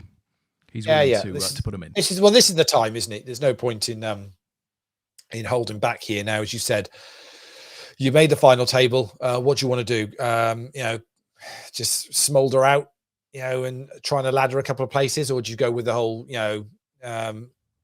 guts or glory and go for it? I think that's what is the best way to do it. I mean, it isn't always the case. I mean, take Adam Bromley a couple of weekends ago, where he sat tight on only a few blinds. Pretty chunky money Leeds, though, right? For a £10,000 pay jump across two exits. So I guess if you're not getting the cards and it's not working for you. But I think if you want to win one of these things, you at some point you've got to go through the gears a little bit, haven't you? You're not going to win it by sitting back. No, not at all. Did I read a post from Natalie over the weekend that she'd had a heavy weekend in Edinburgh? I don't think the poker went very well because they were whiskey tasting when I saw it. Absolutely. Yeah. You don't want to do that in Scotland. You don't want to start that game in Scotland. I think she had a bust lip and I think it got worse because I think they were whiskey tasting, and then they got so much whiskey tasting in and decided arranging to meet up with Stuart Rutter for a meal was a sensible thing to do, which is never going to be at that point. So but it sounds like they had a good time in Edinburgh, and Team Bromley on tour. It's which is always nice, and it's nice to see people back doing doing poker events and stuff again, as we said, with DTD opening up as well at the weekend, which was nice to see. Oh, here we go. Ace 5 against Queen 5, and it'll be the Queen 5. And all of a sudden, Matthias has gone from significant chip leader to back into the pack, slightly doubling up push. Jan, doubling up Jan and doubling up Ryan. It's all right having the big stack, using it to your advantage, but that's twice now he's committed a lot of chips. Definitely felt like he was forcing it there, Lee. Yeah, in two positions that, if you probably had his time again, not because of the result, but just simply from the fact that you look at the process and go, well, actually, that probably isn't. If you want to see a hand that nicely summarizes my game, that would be it. Yeah. Is that just getting a little bit excitable? Just making the wrong decision at the wrong time. Yeah, but he's still got chips. Matthias it's going to be still sat on 20 bigs. So he's going to be. I mean, it'd be lovely to have a monitor that you could read somebody's rage level at this point, because I suspect he's probably steaming a little bit. He's obviously chasing a little bit. It'd be interesting to see how he plays his next hand. Yeah, it's Tony picks that one up, and that'll give Tony just the slight chip lead now over Ryan. Tony is in the chat box. He did say good evening to us earlier. Evening to you, Tony. But he's just quietly doing his thing here. Yeah, he's sat back in his He's assumed the chip. I mean, I'm just imagining him sat on the end of the pier in the harbour with the statue. Justice over his right shoulder as he's playing on his laptop, looking out to sea. Playing poker. I imagine that's where he goes to get a bit of focus. Absolutely. In his poker game. The Ilfracombe shard, as it were. Yeah, very much. That's the case. What I will say is one of the church clock bells in Ilfracombe. It's on the hour, and it goes right up to 1 a.m. and starts again at 6 a.m. And it's right opposite where we stayed. That wasn't pleasant, to say the least. I'm just impressed they've got churches up there. I'd heard it was an ungodly place.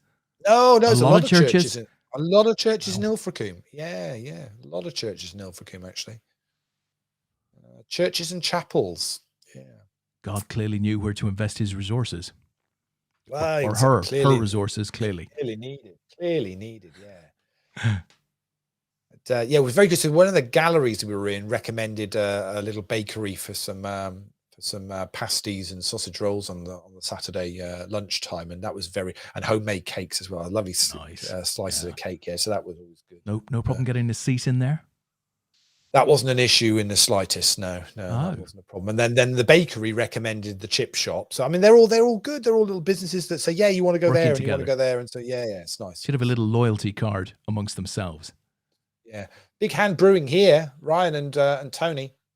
Ryan's popped out a bet of 262,500 here into a pot of 645, and Tony's made the call. So there's 1.17 million in the middle here now. 9 of clubs on the river. I'm not sure whether that helps anybody. It would help a Jack Queen hand or something like that, but I can't believe they've got here 1.1 million in the middle with on a gut shot. So I'm thinking Tony might like to see this going check. What's he on, an ace 10? Well, I would say ace 10 feels strong, doesn't it? Here, that one of them will be on that. Tony was actually in the big blind here, so I think it must have been Ryan that made the raise, and Tony's got 5-6. 5, against 6. 7-8. Oh, wow. Goodness Wow. me. Just gave And, up on it. He just gave up on it at the end there. yeah, and a That's big, why. That's big why he pot for cashes Ryan. all the events. You know, I could Yeah, never do big that. pot for Ryan now puts him now 1.7 million.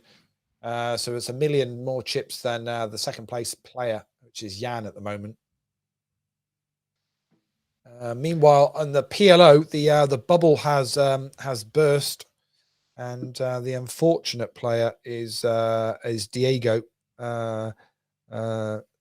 Tamahori from Brazil, who finishes in 14th. So they're all in the money now there. If Tony gets the bet on the river there with his unmade hand, do you think does he get the call? What was it, second or third pair? Don't think he does. No, he doesn't get the call. No, if he could have found a shove there, if he could have found a shove, I mean, it's better. I mean, crikey. I mean, that's but he probably doesn't shove for all of his chips. But he might, I guess, given the pot size, he might have had to shove for. Oh, you're having to because he only had what, just over half the pot bet behind. You're not you're not betting anything lighter than that. They're all going in if you're going to do that. I don't see any other way to try and get that through. But that's a ballsy thing to do you've got to have a pretty strong read on that your opponent's missed as well. And then even if your opponent's, as you say, has got a pair there, it's very tough for them to make the call. And Richard's all in, Queen 10, and Artem's called with the Ace 5. Richard's going to need to hit. He's got lots of outs though, and gets there with the 10. Wow. And double up for Richard Rudling Smith, and Artem's now down to 280,000. Wow. And there you go. I mean, he was up and down straight draw and 2 overcards even when the 5 hit. So did have lots of outs there on the river. And manages to hit one of them. So Richard up to just shy of 1 million now himself.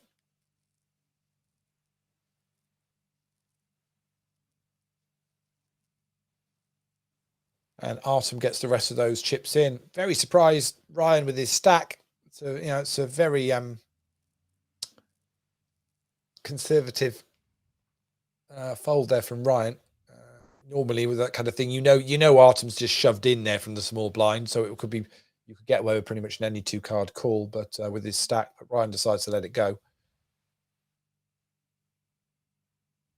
And picking up the blinds there just takes Richard Rudling Smith just over the mil mark before he puts his antes in this time round. So yeah, we've lost one in the PLO, and so they're in the money, but we're not seeing a huge exit queue from this one. Normally that happens as soon as the money bubble goes. It goes a little bit crazy, but it's not happening at the moment. Still got 13 left.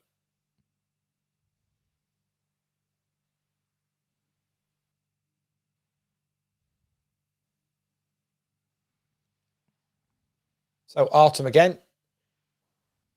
Gets them all in. And Fabio, who was quite lively 2 tables out, has folded in the small blind, and Tony does the same in the big blind. So Artem's gone from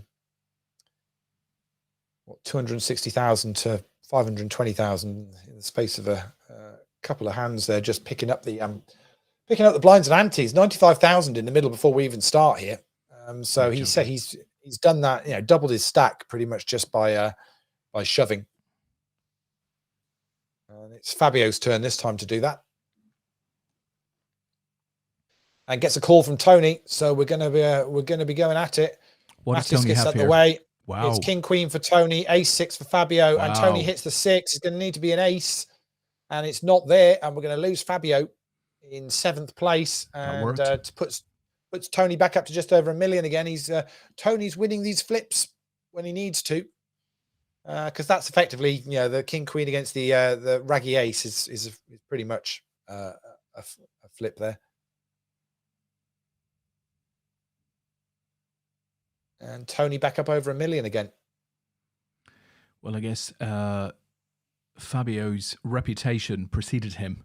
He'd been in quite a lot, and Tony obviously was not a respecter. 2 pretty high colour cards. brought the call. Yeah, I think they look quite pretty, don't they? When you've had the shove and you think, well, okay, you just, and you're hoping that you're live. As long as you're live, you're going to be in a good shape. It's Queens versus Ace Jack, and it's the Queens that are just at risk, and he's hit a queen. Doesn't want to see a club. Otherwise, it would have been a chop pot, and doesn't. And so Matthias doubles up through Jan, and Jan is that's not even fumes, is it? I don't know what we call that. It's 2,491. It's a tenth of a small blind.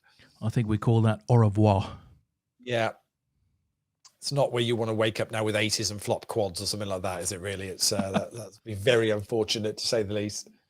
But he's got he's got as much in there as you could possibly get. I mean, he's got potential of winning 40,000 here, because obviously he put his ante in before that other 2.5 went in. So he's got 3 callers, and Matthias has made a bet. So there's only 2 of them left now. Yeah, I'm rooting for Jan here. I'm hoping he's hit and can pick up the 40,000. I'm not liking his chances, Lee. I have to say, great, the raising call. Yeah, it's not great, but you never know. Maybe he's got a couple of diamonds there. Matthias bets again, and it's a call from Artem, so he's not getting any protection here. Matthias is trying to get Artem out of the way, and it's not happening. Artem's now got this. There's a side pot here of 466,000. So Artem's playing 295,000. Matthias is on the 1.2 million. Be interesting to see whether Matthias will give up on this pot now. It's checked round to him again. He's having a think about it. Will he fire one more time? He does the whole lot, and Artem makes the call. Oh, wow. What a hand. Matthias with the king 8 had the full house. There's no way with Artem getting out of the way with king jack, with the 2 kings on the board. And and poor Jan was just, absolutely dead in the water against those 2. So we lose 2 players, and we are down to 4. So we're on the medal bubble now.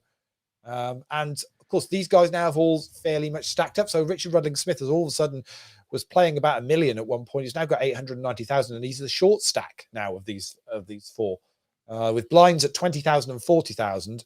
Average stack is now 1.4 million. So about 35 bigs. So plenty of play in this for these 4 players.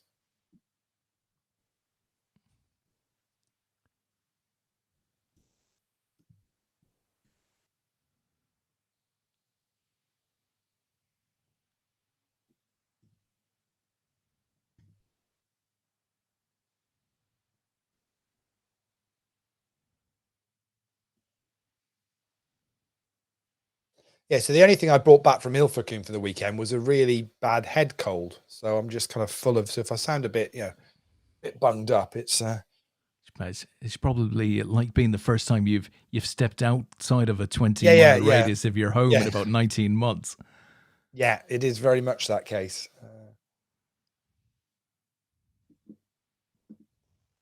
Where Jan's from? Is he from Slovenia? Yes, Slovenia. I thought it was. It's like Children of the Corn on tour.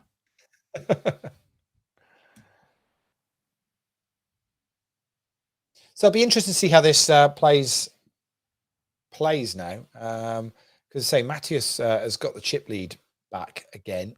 Now last time he made a couple of loose, moves, which cost him greatly. Whether he will have he'll have learned from that, or whether he'll continue applying the pressure and taking the chances.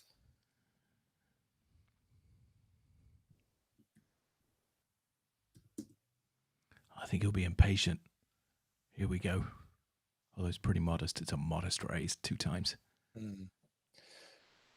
It's the new norm, isn't it? It's kind of 2 times or 2.1, maybe 2.2. That's normally about it. Nobody the kind of the 3 big blind open rate doesn't happen. It's considered proper old school if anyone does it. And listen, I think that's where I'm going wrong, Lee. When I look at my cards first hand of the tourney, I'm like 4x. Let's go, let's do it now. I saw is it Andy Hills, who's a sponsor player for Grosvenor, was playing an event in Reading at the weekend, and I just saw a tweet from him which said, he's obviously not played anything live for ages, and he was like, 4-hour journey, got there, paid my money, sat down, guy open, raises. I look down at pocket jacks and I think, oh, it's great to be back playing live poker. What's our police say? Let them go. Oh. So yeah, there is a certain buzz and a certain thing. It's saying it was the sort of content coming out of Vegas at the moment is a little bit galling to watch when you're seeing everybody's there playing and all the events that are on that you could be playing at the moment. And if the governments had just got their acts together a few months back, we probably would have booked a trip. I think we probably would have booked a trip, and it would be already done now, and we'd be heading out in a couple of weeks. I would have thought. I don't see any reason why that wouldn't have happened, but they couldn't get their acts together until it's too late for most. But well, listen, you might be as well off, Lee. They've got a zombie problem out there, as I understand it. I think I saw that in the news there a couple of months back. Oh, okay, yeah, that's fine. Well, that's probably for the best then. Yeah, so.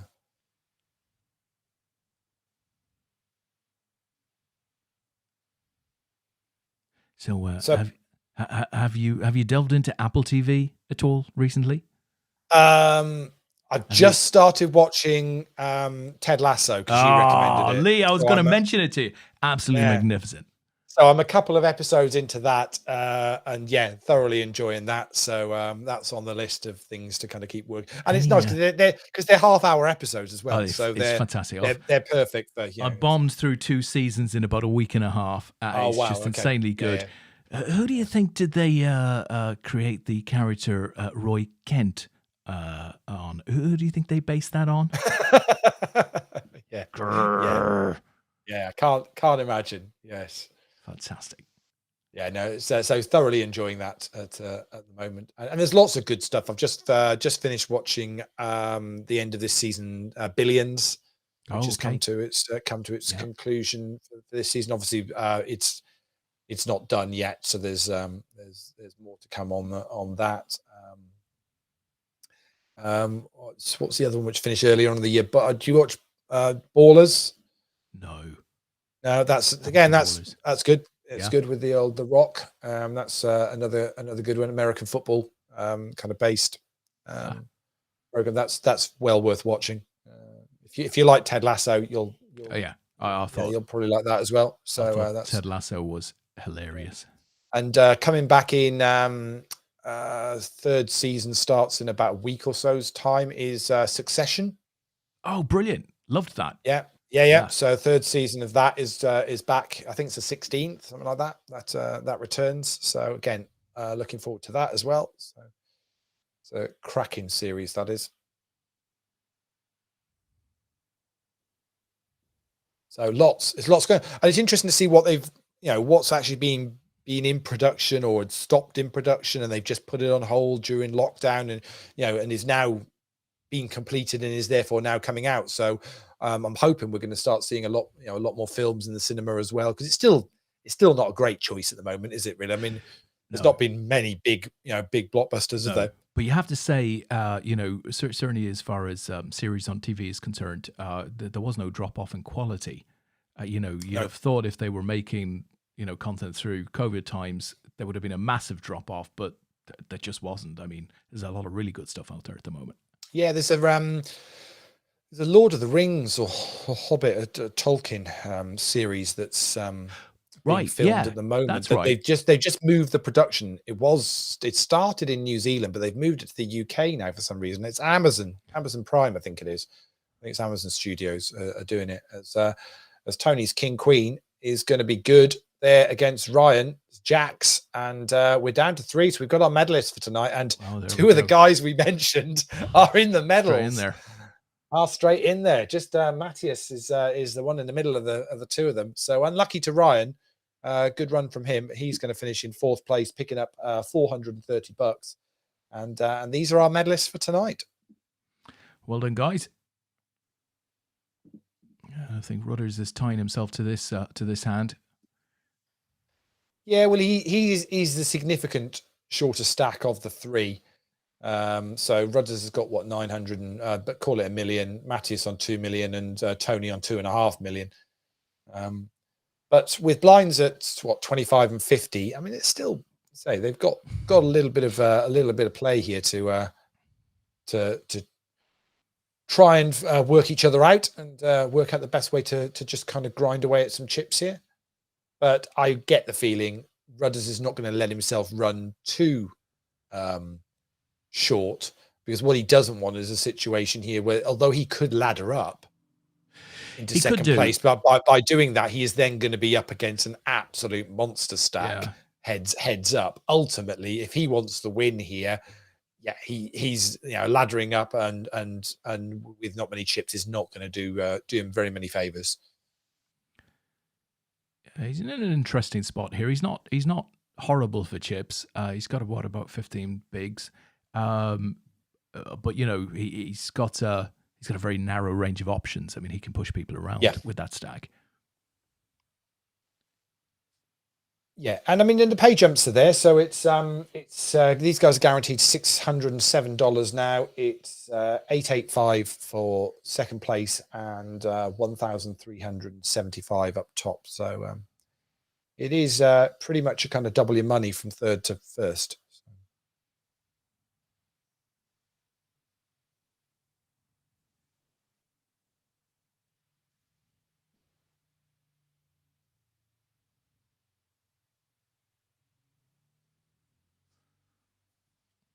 But yeah, I guess Rudders is quite happy if the other two are going to play pots, then let them get on with it. We are down to 9 in the PLO. Di is still there, and Brian Yates is still there as well. So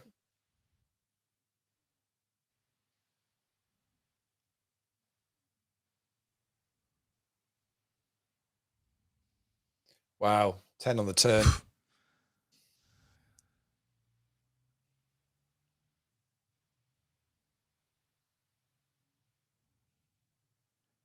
There's a few chips in the middle there quietly as well.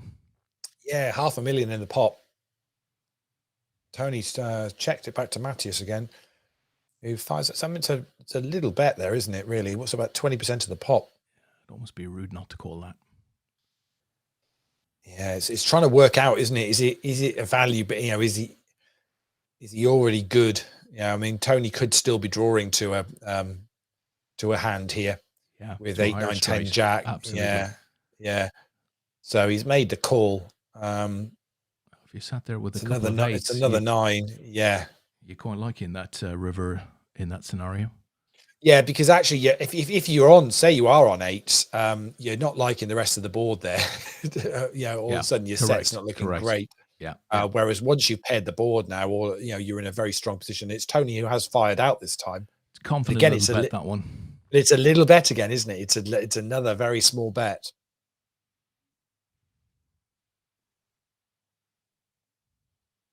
And Matthias goes into his secondary time bank.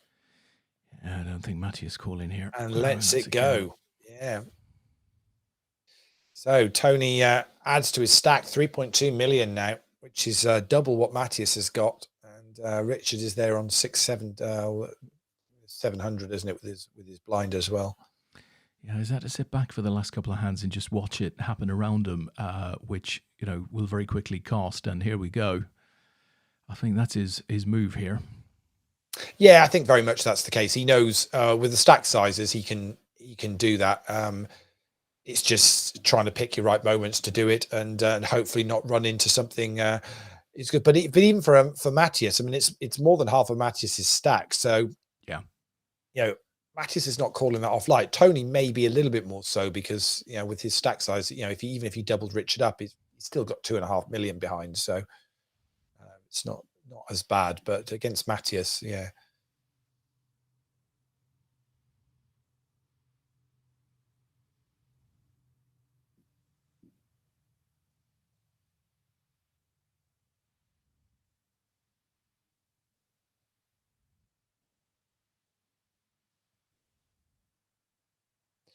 And the PLO is currently playing hand for hand for the final table. With say Brian and Di still there. So a little bet from Matthias again. Again, it's quarter pot. Gets called by Tony. Very much low ball poker with the betting sizes here. you tend to find that from more experienced players, Des. Yeah. The say the betting side it's much more comfortable playing small bets, managing the pot size. You tend to find less experienced players. It's all, it's more of I've got to get my chips in the middle, and that isn't always the case. Ups his bet size there to about 2/3.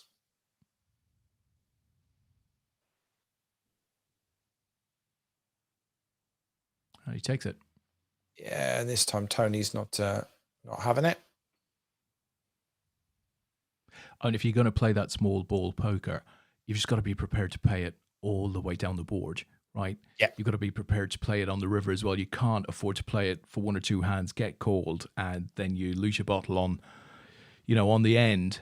And I was slightly worried about Mateus there, but he showed plenty of gusto there, I thought, in that last hand. Yeah, very much so. And again, Richard is out the way and leaving the other two to it, and Matthias pops it up again. I like this sizing here.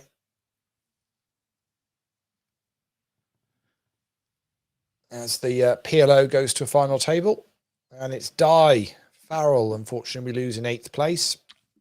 Unlucky Die. So Die departs.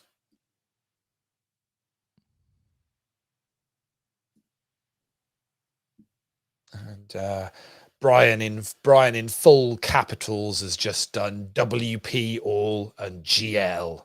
He doesn't mean the GL bit, really. Yeah. Yeah. Boing. Yeah. He doesn't mean that bit. That's for sure. As Rudders is all in.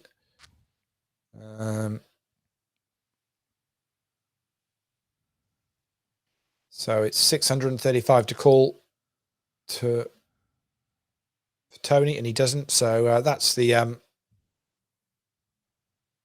PLO final table up and running straight away. Got action. Aces against kings. The nine's going to be good there for Jaco. Peo Peeve. That's a great name. Yeah. So that's going on. They're down to 6 already, but I'll pop the there we go. Pop the no limit hold'em back up for the time being. As we're down to 3, we're in the medals. And we'll see this to a conclusion first.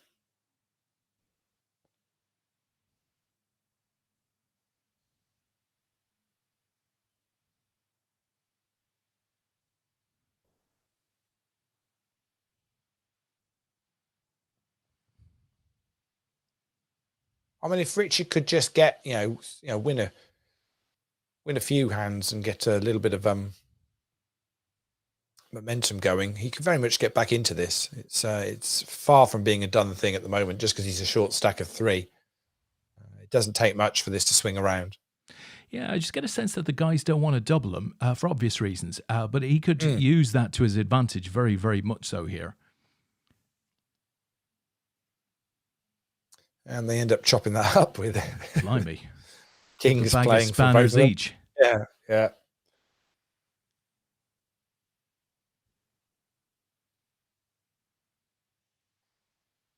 So Richard opens it up this time and gets that through.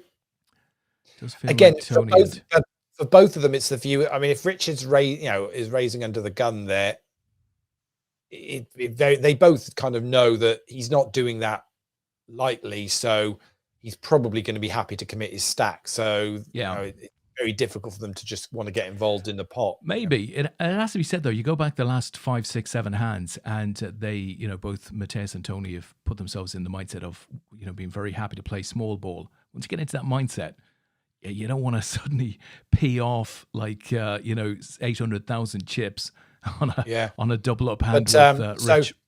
So Matthias made it the small blind there, and Richard's made it up to 180,000, which Matthias has called. So 382,000 in the middle now. So this is now Richard's not going away here. So Matthias has checked it. Now the bet of 191, which is half the pot.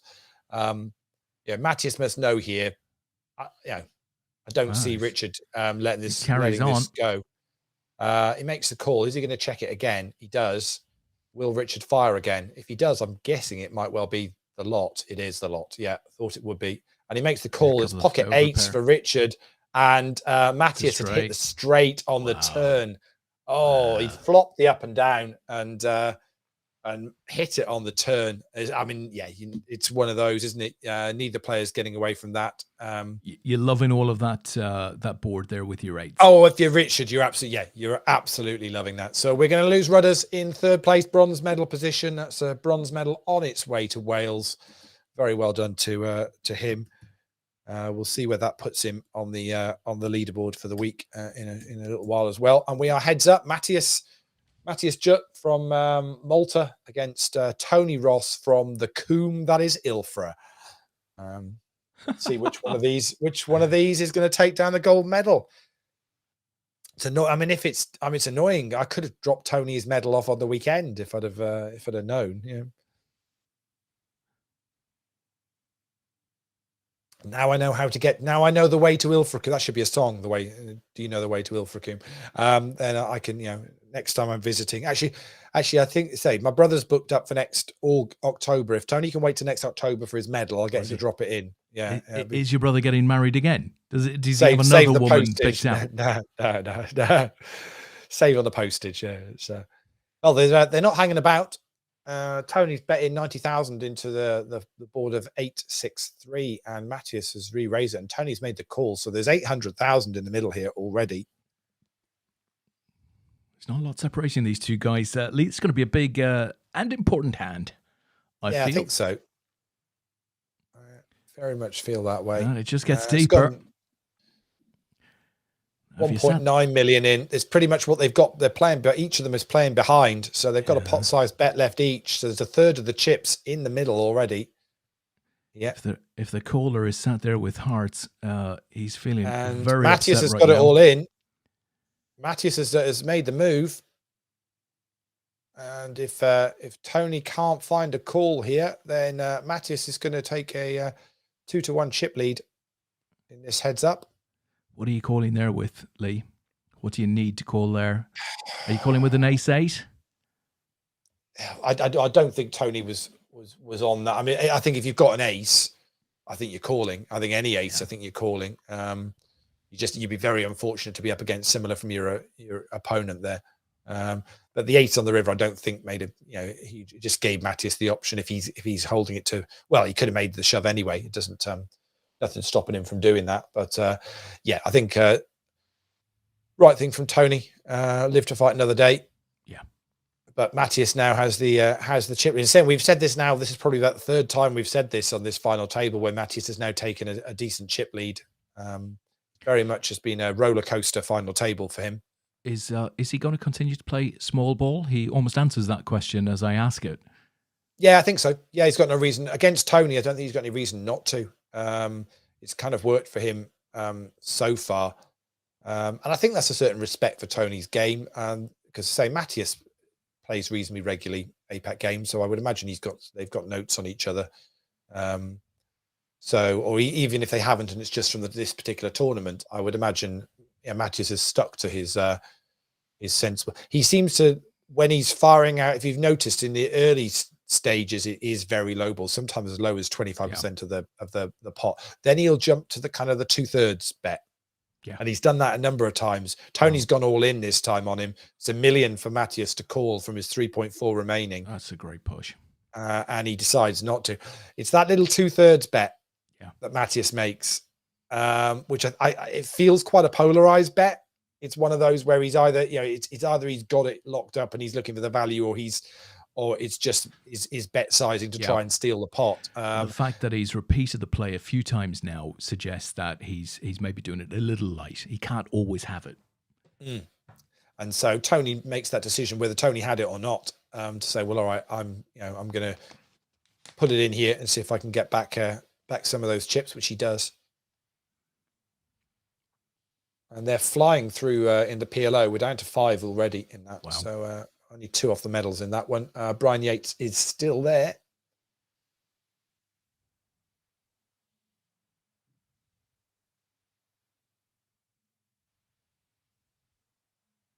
And we're back to the low balling again.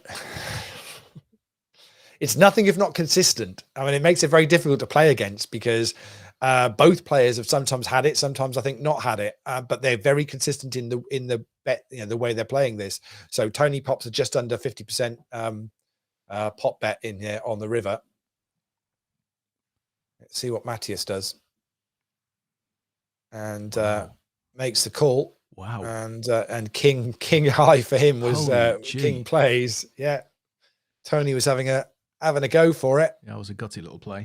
Matthias decided, but because they're playing, controlling the pot, it's easier for Matthias to make that call. And if nothing else, he's paid for some information and to well, okay, is he having a pop at this, for next to nothing? Either he's called it great and looks amazing for making the call, or worst case is it's not been too expensive for him to find out. Yeah. So it allows for them to do that. But Matthias now with just over 4 million in chips to Tony's 1.5 million.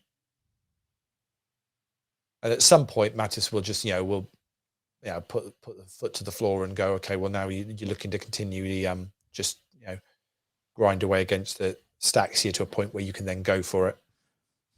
Because obviously at the moment, still, if he doubles Tony up, it's pretty much not far off evens again. Yeah, Tony's back to average. Yeah. Yeah.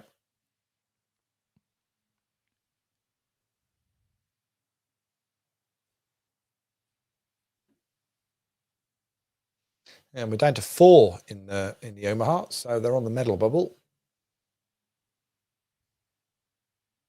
Your favourite, Peo Peeve, is a chip leader.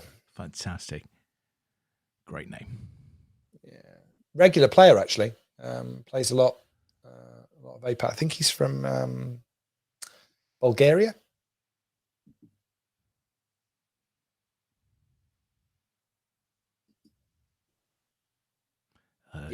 Yeah, Bulgarian. Sean and I were watching a recording of the Emmys over the last couple of nights, and we were just sort of watching it through. It was really interesting. And about 20 minutes from time, the sad music comes on, and Sean. Oh, when they do that, yeah. Yeah, Sean looks at me and says, "Oh, is this where they run through the dead uns?" Oh, yeah, that's right. This is my favorite part of the whole show. Here we go. It's all in. It's a call. 2 pair for Tony. And it was top pair and top kicker for Matthias, and Tony ended up with 2 pair with 9s and 4s, and Tony takes the chip lead. Sweet. I mean, it's amazing how quickly it turns, right? Yeah, but again, I mean, say you can't fault that. That isn't a mistake from either either player there. They both flop top pair. It just so happens Matthias as the ultimate kicker, and then Tony's hit his 4 kicker. That's just the way it goes.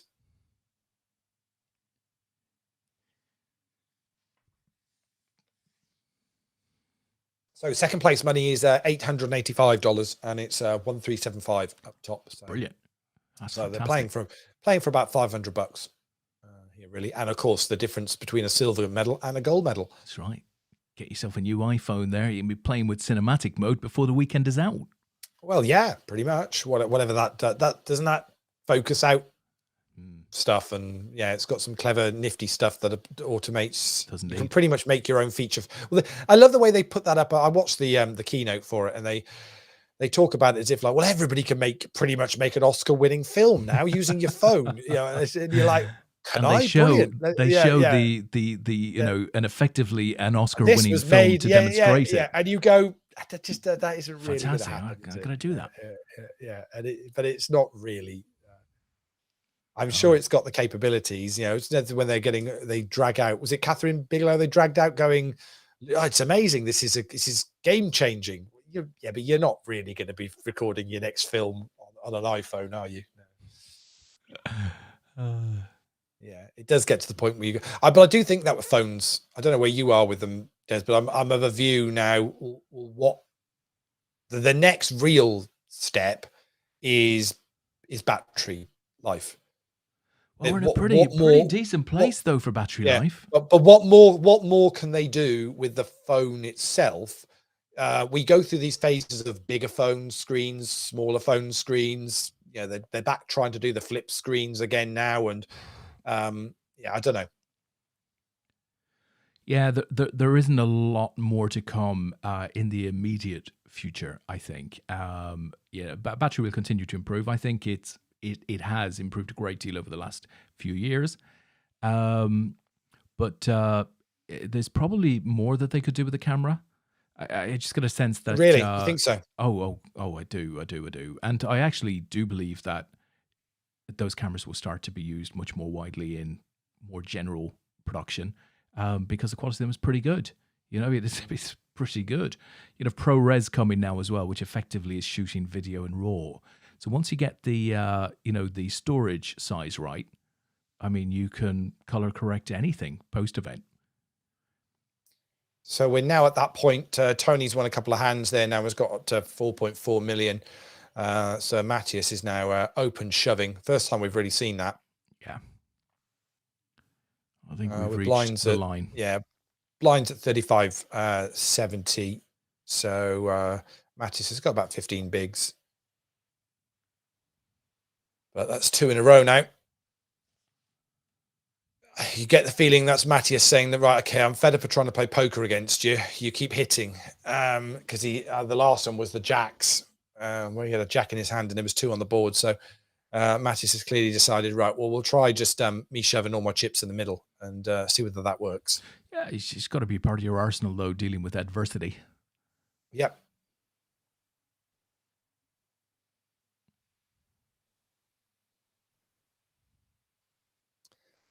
Back to the small bet again. Half pot sized bet from Matthias gets very quickly called by Tony. 596,000 in the middle now. Matthias is playing just over $1 million. He's gonna have to, try and scoop this. Will he try another little low ball bet first, which is a sign of strength. If he does the third spade on the river, it's another half pot bet. I mean, it's lined up. It's lined up. If Tony makes the call here, it's lined up for a shove on the river. I think it's really hard for Matthias to continue here. I mean, he needs to have a mid hand, right? Well, he goes with a 4 and a jack. Oh, and Tony hits on the river. On the end. Wow. Oh, so boom. Matthias was ahead there wow. on the turn, and Tony hits the ace on the river to take it down, and that's going to be that one done. Tony Ross from little old Ilfracombe takes down the win. We'll flick across to the PLO, which has got 4 players left. So very well done to you, Tony. That's a superb performance, and I'm pretty certain that that those points that he's racked up from that, which is probably going to be the highest points of the week, superb, will be enough to see him top of the leaderboard as well. I think that's pretty much going to be the case. But Matthias can't be disappointed with the second place finish. The cards sort of just went for Tony there, really. Yeah, heads up. It happens. I think. I think we said earlier on in that final table we thought Matthias maybe was a bit loose on a couple of his moves at the wrong time, and doubled up a couple of players, but then got back into it and got the chip lead again. I don't think there's a huge amount he could have done in that heads up, really. It just sort of the cards ran better for Tony than they did for him, but he picks up $885 in the silver medal, and Tony picks up $1,375 and the gold medal. Superb, very nice. And we're now back medal hunting in the PLO, and four left. Des's favourite here, Peo Peeve, is the significant chip leader with over 2 million in chips. Jaco Sukas is second, and Brian Yates third, and John McKellar is the short stack. But to be fair, John's not got a huge amount different than Jaco or Brian, really. In the grand scheme of things here, who has clearly had a good run.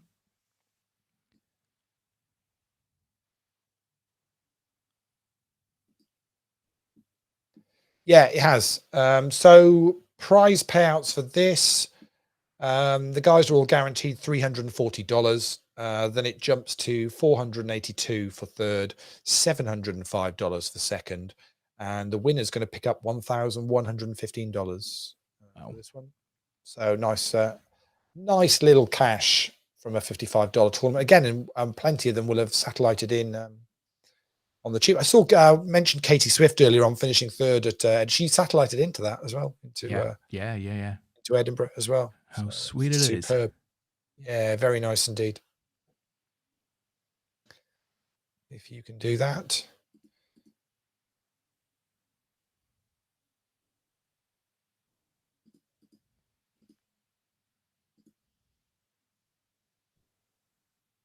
And I know everybody loves our Omaha commentary and discussion, because obviously we're two professionals when it comes to Omaha, and it's nice and slow, so we can easily talk you. Yeah. Oh dear. So we can easily talk you through the hands, because it doesn't deal quickly or anything. So we've got loads of time to talk through what's going on. I remember the good old days when we were afraid to do this type of commentary without bringing somebody on alongside us. Yeah, now we just go, hell with it. We'll be fine. What could possibly go wrong? I'm just going to rattle through some of these exits on the spreadsheet, so I'll be able to confirm that. Although I'm pretty sure I know who's going to be top of this leaderboard now after the main event came to its conclusion. I'm pretty sure that's going to be the case. But obviously, we're hoping to see a masterclass from one Brian Yates here, who I think would consider himself a bit of an Omaha. Oh, definitely, most definitely. Not, I wouldn't say specialist, but an Omaha, experienced player. I know he gets a lot of enjoyment out of playing the full card. I think he's had some big results in Omaha, Lee, from memory down the years. Did he cash in a World Series? I am not sure about the World Series, but I am pretty sure he's had some, like, a lot of online, decent results and stuff like that. Okay. Yeah, but I mean, that could have been anybody playing. That could have been Mrs. Yates playing for him. Karen could have been. You don't know, do you? Well, this could be Karen here. Well, could well be. I mean, yeah, it's. Listen out, because remember, the postman always knocks twice. Hey. He can't be far off retiring anyway. I think he's gone. Ryan? I think he's retired. Is he gone? I think he is. What a fantastic place to have arrived at. Very nice indeed. Yeah, good for him. So he can give his 100. Well, he was already giving 100% of his time to the Black Country Poker Club. So he's got even more time to organize all of that. Did they not have a live? I think they had their first live get together again not that long ago, actually, at their new venue. Yeah. We've got to get to Lee. Hopefully ran a little bit better than all of the guys at the LPPL one getting COVID that John told us about the other weekend. I hadn't realized that had been a thing. Detail. I mean, it is the thing with poker being back. It's all great, poker's being back, and the venues are doing all the best they can. But the reality of it is, if there is an outbreak at a poker event, it's going to be an outbreak. Yeah, there's it's not going to be a. But a sound of that, it sounded like a decent episode of 24. Yeah, very much all hit in one go, and but that's the reality of it. Is you're going to have the risk. I mean, there's nothing to say that that the WSOP is not going to see. Oh, I know. An outbreak or two. It feels like it. It's inevitable that at some point that's going to happen. How well it'll get reported or whatever, I don't know, but.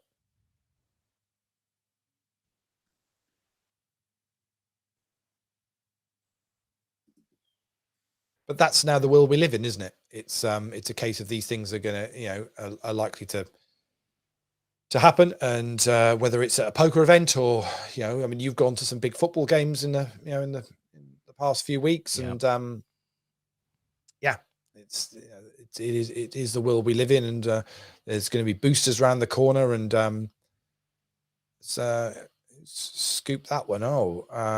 Yako's taken that one down. And that's a 5-minute break. Pretty dent, 5 to the hour, but that's a pretty serious dent into Brian's stack there, unfortunately. Yeah, it's hurt him. That indeed has hurt him. So don't forget that if you're enjoying watching the APAT events, it's a new week of leaderboard ladders started tonight. 7 o'clock game is the six max. I think it is at 7 o'clock normally on a Monday. Six max knockout, and then at 8 o'clock is the PLO8. They're $5 entries. 16 events run in a week, 2 a night, 4 on a Sunday. All of them, you can earn points onto the leaderboard. If you cash, you will earn points. Nothing you need to worry about doing. We record all the points. It's real name tournaments, so we do all of the hard work behind the background for you. If you want to win the added value, all you need to do is make sure you're registered on apat.com. With your details, so we know who you are and how to contact you if we need to sort out tickets or any other bits and pieces. So make sure you're registered in advance, and then you'll win any of the added value. So it's whether it's the tickets or the leaderboard ladders. So if you're in the top 20 every week, you'll win you're guaranteed an added value ticket depending on what step you're on. If you're in the top 20, you move up a step for the following week. So you can go from step 1 to step 5. Step 1 is $5.50 tickets. Step 5 is $55 tickets, and it's everything in between. And of course, when we're talking about the medals tonight for this event and the one we've just watched for the top 3, the APAT gold, silver, and bronze medals. There we go. Thanks, Des. They're added value as well. So as long as you're registered with us, we've then got a way of contacting you to arrange getting those out in the post for you. And say it's nothing mythical there. They will turn up in the post, and you can pop them a bit of pride up on your bookcase or whatever, to show off that you've won an APAT medal, championship medal once a month. Fantastic.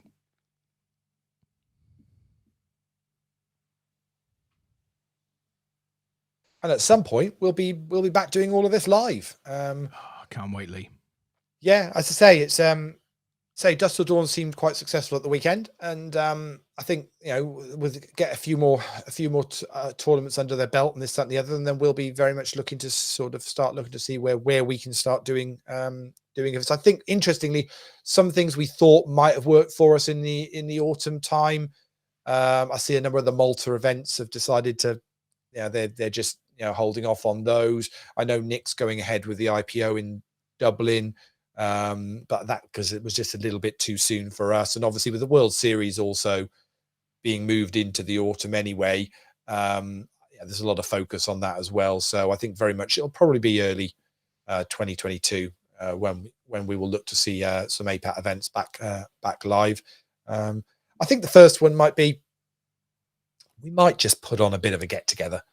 It'll have been 2 years with all this lockdown shenanigans and everything, and I think it'd be quite nice just to have a weekend which was just an excuse to get everyone back together again, and have a catch up. And I'm thinking Warwick Services right on the M40. Perfect. Put £75 in a brown bag. Everybody bring one, and we'll sort it out. Leave the rest to Lee and I. That's all we need to worry about there. The poker will be very much secondary, I think. Or we'll make sure it's very much secondary. So we'll get you that Ferrari if it's the last thing we do, Des. It will be. It will be the last thing, the very last thing. Yeah, very much so. So another minute left of this break, and then players will be back. I'm looking forward to it, though. I genuinely am. It'd be nice to to put on an event, and I might pop up to Dust Till Dawn sometime before the end of the year, and go and play a tournament up there. It's a bit of a trek for me, but it feels like it'd be a good thing to support and go and do. Although looking at the numbers, they don't need to worry about players supporting at the moment. Well, let's coordinate dates. I'd love to go up and play a game myself. So it'd be nice to just go and go and do that. Maybe we should take a team APAT up, and we'll hit one of their weekend events and catch up with the gang up there, because it's been tough for them, and not just Dust Till Dawn guys. Anybody that's working in the casino environment or hospitality or anything like that. It's been a really tough couple of years, because they've pretty much been the last to sort of open back up, along with the kind of tourist industry.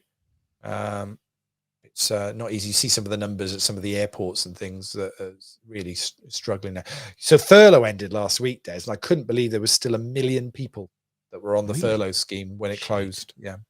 Yeah. Wow. So it finished at the end of September, and they reckon there was still 1 million people that were on at some point in September, were still on that scheme, which is scary when you think about it. But when you look at some of the numbers, I saw a report on Gatwick Airport the other day, and yeah, they're still not doing anything close, flight wise, and therefore everything that the knock-on effect of all of that, Of course, yeah. around the likes of Crawley and all those places where which are heavily reliant on those. It's huge. As Brian gets the rest of his chips in there. Oh, what a hit for John. Queen on the end.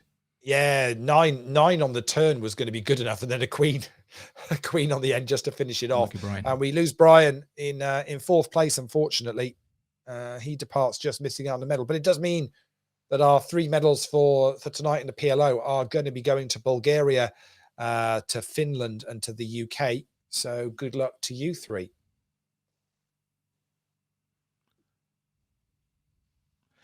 This might not be Jarko's first medal.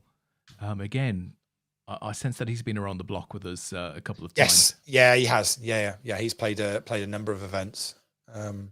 It's nice to see. I mean, we've picked up players in the last 18 months, 2 years through lockdown, from all over the place that are regularly play.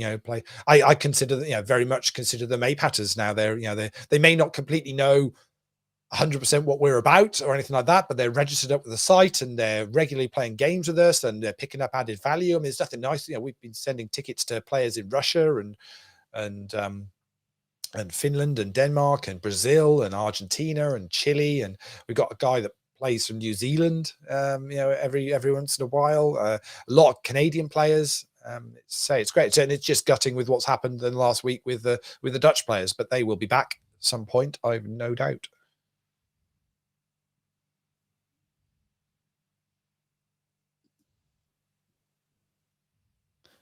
They're probably all re-registering themselves as Belgians as we speak. Well, it does feel like it's a bit of like, it's just, I don't know whether you just got to find a loophole for this kind of thing. I don't really know it's very difficult to know there are rules and guidelines of what you should do and don't do. We know that there are players out there that play on VPNs and the other networks, and which is technically breaking the rules of the poker sites, and we wouldn't ever condone anybody doing that, but these things go on, and there are loopholes and ways to get around being able to play. And I guess with the Dutch and certainly Belgium and Luxembourg being so tight knit in a lot of things that they do, I'm sure there are ways ways around doing this. And obviously a lot of the Dutch players play on bwin, which is a sister company of Party Poker, so effectively it's all the same liquidity anyway. So I'm sure there are ways around these things.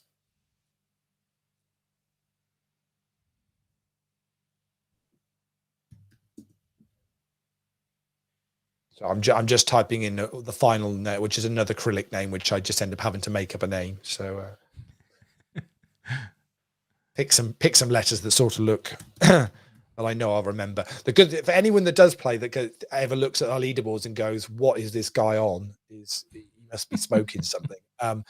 Fear not, because I have 100% record of if anybody with a non so with any kind of acrylic spell or anything unusual that I haven't got the keyboard for, I do it in a way which means I always make sure your scores add up if you get more than one cash, and then I go and check it with Party Poker to get your correct name to make sure you get your tickets. So I've never had one bounce back on me yet, but but it does to the untrained eye, they probably think, what is this guy on?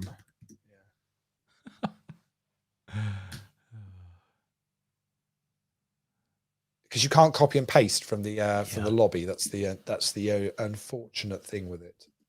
Listen, Lee, a very serious topic now. The biscuit round in your Friday night quiz. Who's in chat? Who's discussing it? Nobody is in chat. Nobody discussing it. Right. Nobody at all. I saw it on the Facebook. Do you remember the Facebook? It used to Yeah, work yeah, once they upon it. It used to doesn't work. work any Yeah, longer. yeah, yeah. But I yeah, I thought saw the biscuit round. you're going to discuss Jaffa cakes. Are you discussing Jaffa cakes Well, or not? look, I'm comfortable with Jaffa Cake sitting in the category. I have no issues with that whatsoever. But I simply put it in to just to open a discussion. create engagement. That was all. Yeah, that's all it was. That's all it was. I mean, But I it's think everything belonged there, apart from perhaps a malted milk.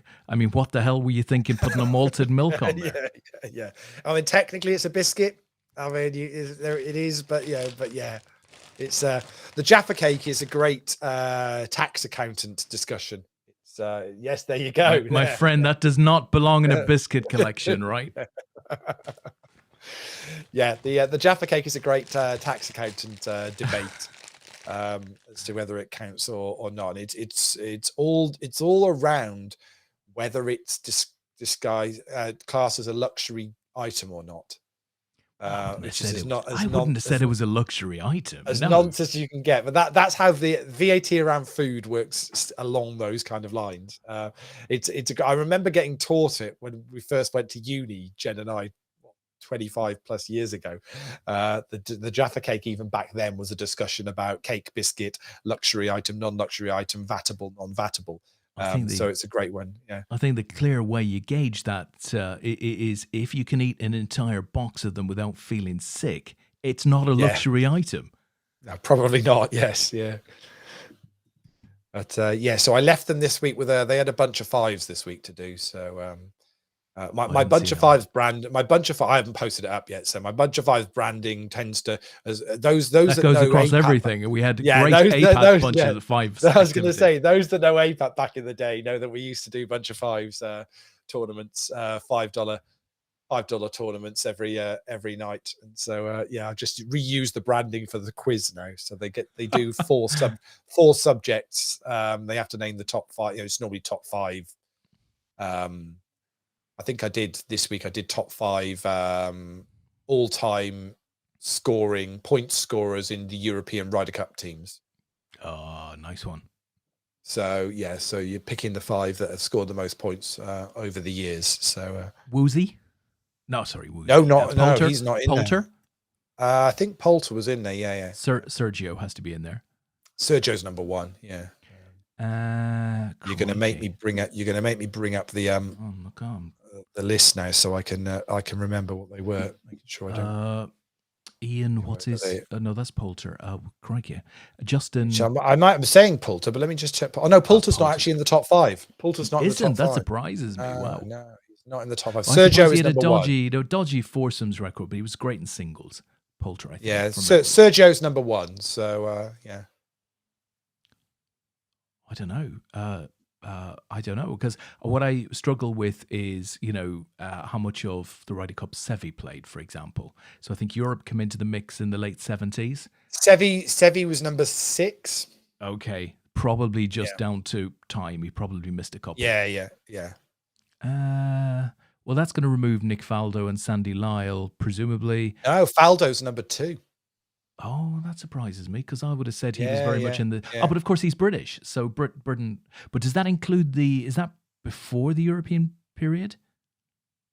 I don't think they would have scored enough points back then anyway. So it says since it was a European team. Okay. So they're all from. There's nothing earlier than the kind of late 70s, 80s. Yeah. So, well, that's fairly early. I don't know who the others would be. So you've got number 3 is Bernard Langer. Yeah, of course. And number 4 is Mrs. Doubtfire. Colin Montgomery. Ah, yeah, okay. Yeah, and number 5 is Lee Westwood. Yeah, Lee Westwood was who I meant to say when I was talking about Poulter. Poulter, yeah. Yeah, Montgomery would be a drop in there. Same with Langer. And who was the other one? So what do we say? So we said Garcia, Faldo, Langer, Montgomery, Westwood. Okay, yeah. Well-known. So other one I did was we did top 5 highest grossing film directors of all time as well. Wow. Well, I could probably name couple of them, I guess. But top 5? Spielberg, obviously. Spielberg is number 1, so that's there's your George Lucas? no, he's not in the top 5. No, Really? yeah. I thought Star Wars was way, way up there. I don't think he directed them all, though, did he? Okay, maybe. And you've got to remember, Star Wars, certainly the early ones he may have directed. I don't think he directed the later ones, which are the ones that really smashed the box office. Yeah, maybe. Yeah. Well, obviously. Yeah. Don't know. Who else? I mean, not Woody Allen, not Polanski, not... Oh, I mean, you've got some big franchises here that had directors that did the lot. So I probably wouldn't know the directors of so those. You might not necessarily know them. So number 2 is the Russo brothers, who did a load of the Marvel stuff. I mean, 3 you should get. For definite, because he did 2 big trilogies amongst other a number of other films, but 2 huge trilogies. Films that scored very high. We've already mentioned tonight, actually, funnily enough. Not Nolan, Christopher Nolan. No, he wasn't one of them. So who directed Lord of the Rings? Because I assume that's the one. You're going. That's the one. I'm trying to think who the hell directed that. I can't put a name on him. Peter Jackson. Okay, yeah. So number 4 did most of the Transformers films, amongst other things, and loads of big blockbuster films. Michael Bay. Okay, no. Who's done, and then number 5, I think the highest grossing film. Actually, it might not be of all time now, actually, because I think Avengers Endgame might have overtaken it. But he's also done a stack of films. James Cameron. Okay, Alien. And obviously, with Titanic and Alien and Avatar and all those. So they're the top 5 on those. So most definitely 2 of them I wouldn't have known. I mean, I wouldn't know them now that you've told me. Michael Bay. Name is Michael Bay did. I mean, it's throwaway. A lot of his stuff is throwaway films, but the Transformers films, score really high at the box office. They're not great, obviously, but they just because a film takes a lot of the box office it doesn't make a lot of difference, does it? If it does the numbers, it does the numbers. So so we also did what else did we do? We did the largest 5 cities in the world by population beginning with the letter L. We did that as well. Lahore is number 3 on the list. Got to be very good. Lima. Lima's number 4 on the list. Oh, very good. Okay, 2 out of 2 so far.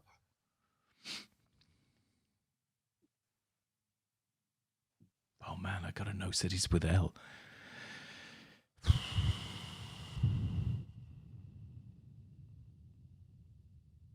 What's number 1? Number 1's got to be obvious.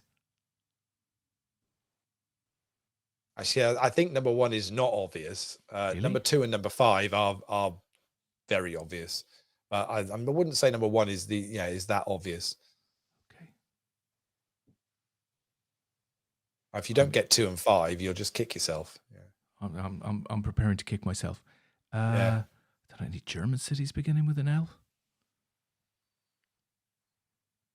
Chat, help him out, Spain? Chat. Jay Medina is in chat and says, hola. And hola back to you, sir. Please help me with large cities, very large cities, starting with an L. I should know. I hate this.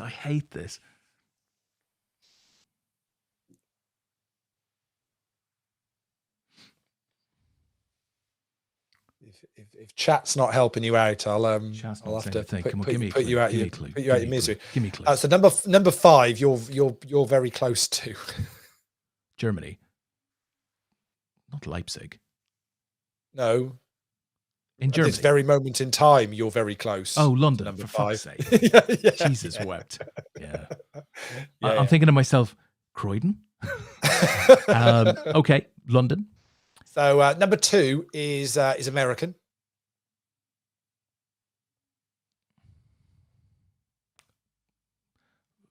Not Louisiana. No. It's a state.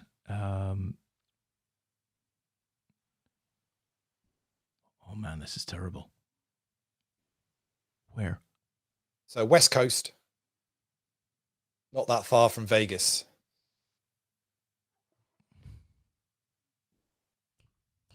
In fact, you could fly into it and drive to Vegas, actually. That's not helping me. Not No. Lincoln. Not Lincoln, no. Los Angeles. Los Angeles, very good. Yeah, very good. Jesus wept. And what is the... And so number one. The Orphan. Number one. Yeah, it's a number one. Name me the country. No, crikey, name me the country. Now you're... my geography's not that good. It's terrible to get Lima and Lahore and miss London. I should get this. That's embarrassing, actually. I don't know the country. I can't think of the country. My mind's gone blank. I'll look at that now and go, how did I not know the country? Oh, yeah. Okay, right. Nigeria. Lagos. Yeah, Lagos. Yeah. Those are huge cities. There you go. Yeah. And I won't even put you through the final one of the four that we did this week, which was the. Can you name the first five Shakespeare tragedies in alphabetical order? Pass. Yeah. No. Yeah. Not going there. I mean, to be fair, if you could name five of the tragedies, I'll probably give you the points. So yeah. But for anyone that's interested, you're looking for Antony and Cleopatra, Coriolanus, Cymbeline, Hamlet, and Julius Caesar. Very good. Very good. My tragedies are all footballing. Yeah, no, exactly. So yeah, Shakespeare didn't really do football tragedies, did he? So yes. Unless you're talking about the Leicester manager who took over from Claudio Ranieri, who was announced as the Watford manager today. There's a link. Yes, I saw that. Yes, ridiculous. Craig Shakespeare. I actually threw an actual full-on sport round in this week as well. I don't do it very often. I put a full-on sport round in this week to be. So are you keeping your numbers? Are they growing? No, it's just steady. We get the regulars. There's a few of the APAT guys and poker guys that turn up every week and play. Mr. Austin's turned up a couple of weeks and play. Dave Howard and his mum have turned up for a few weeks whilst he was over from Dubai and he played as well. So yeah, it's been it's good fun. We just keep it going on a Friday. We're back in pubs now. So we've got I think we're back up to about four a week at the moment, something like that. Right. So, which I mean, we're nowhere near I think we had about 15 before lockdown, but we'll get back there eventually. Yeah, of course. It's these things. It's just unfortunate. A lot of the hospitality, as I mentioned earlier on, is just struggling to get staff and I think people want to go out and eat and drink. I think people will need to get through Christmas, Lee, and probably February. I mean, I think next spring is when things will start to pick up again. People will start to want to get everything back to normal. Yeah. No, I think so. I think that is the case very much. So this has been three-handed for a little while since they've got the medals. Nobody wants to pick what colour they're going to have at the moment. But Peo Peeve, who was the chip leader with over 2 million in chips when they were four-handed, has had a serious dent into his stack now, and it's Jarko and John very much taking the initiative here in this PLO main event, final three for this month. And Jarko's going to win that one as well, so gets up to nearly 2 million in chips now. And he said he's in the chat as well, so which is always nice. Sorry, who's in the chat? Did you say Jarko? Did you say? No. Well, Jay Medina. Oh right, okay. I'm sorry. I thought you actually knew. Not Jarko, I don't think. Okay, fair enough. So Jarko's from Finland, Peo's from Bulgaria, and John is from the UK. Yeah, if you're in the chat, give us a shout out. If we should know you, let us know who you are. Otherwise, we'll just call you by your username. Just it's the way they do it on Twitch, bro. Yeah, that's what they do. Yeah, bro. Me and Des down with Twitch. Call everyone bro, and you can't go far wrong. So that's what we've learned. So and this is we're technically doing. I mean, hopefully we're going to eventually do some IRL streaming, which is IRL, in real fantastic. I love it. in real life streaming, Des, where you're not streaming something off the computer box. So yeah, they're all on their FIFA these days. They're all doing their pack openings with FIFA and everything, because that's all got released in the past week or two. So it's all a bit crazy with them spending a fortune opening their player packs and all this kind of thing on FIFA 22. You have got to love the FIFA guys. I mean, that is what a franchise. business model. Yeah, what a business model that is. Yeah, it's insane, really. Do they still do, what was the other one that used to be Pro Evolution Soccer, PES? Is that still a thing, or is that given up now? I haven't heard for a while. It wouldn't surprise me if it's still around, because games like that, they just used to be very much the two. It was the two of them, and you either were a PES player or a FIFA player, and that was that. And there was a time where PES was considered, better than FIFA, but I dread to think what that market alone, the huge. FIFA, just Football what Manager. they make, Football what they Manager. make on FIFA. Yeah, go on. Football Manager, right? How many units sold worldwide? Not of the latest one, but in total. What, all time? I assume so. Or just the most recent, yeah. I mean, I'm assuming it's in the tens of millions. 33 million. 33 million. Which, if it is an all-time number, and I think it is an all-time number, maybe isn't the most impressive, but it's still incredible. Like that's but that varies in, so that you can buy the mobile version of that for about £7, something like that. Is it 7 or 8 quid, something like that? Yeah. Or the full-blown thing is about 20 or 30, isn't it? I think.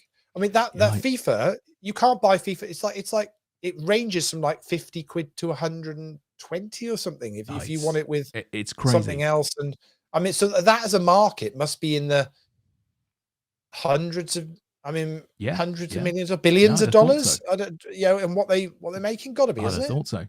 Mark Goldbridge, who every year, and that's every year, because every year you re-release. You repeat, right?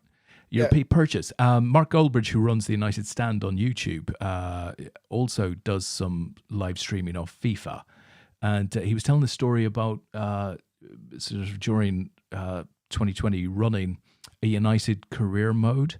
So he was in year 3 of his United career as a FIFA 2020 manager, and he got them to the Europa League final, the Thursday Night Cup.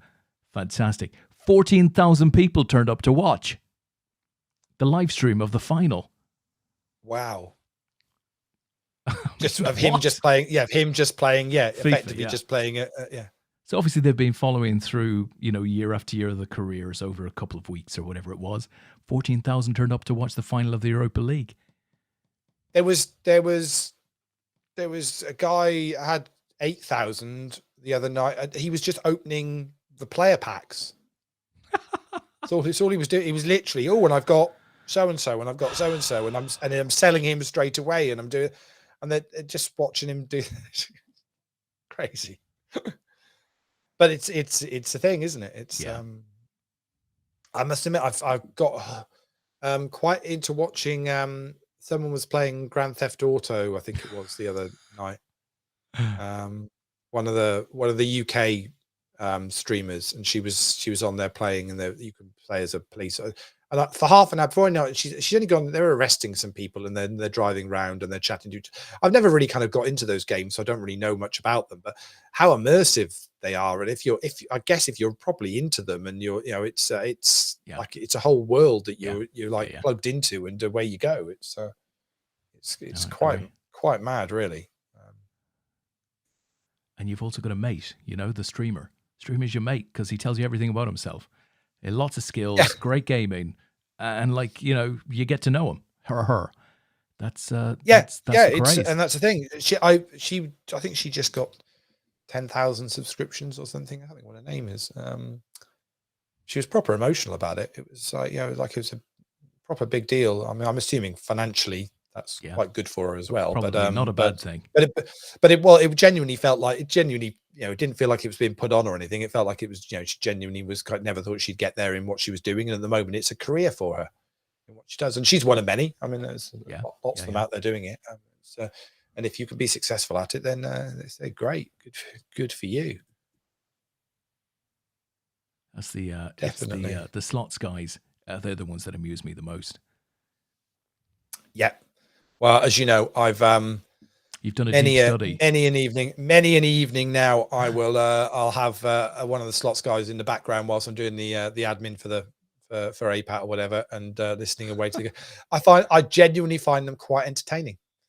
Okay. It's just it's a bit of fun. It's nothing too serious. Clearly, money doesn't really mean a huge amount to them, and I couldn't care less whether it's real money, fake money, or whatever. It's quite entertaining, and especially if there's a group of them together and they're chatting about this, that, and the other as well, whilst they're opening bonuses or doing whatever it is they're doing.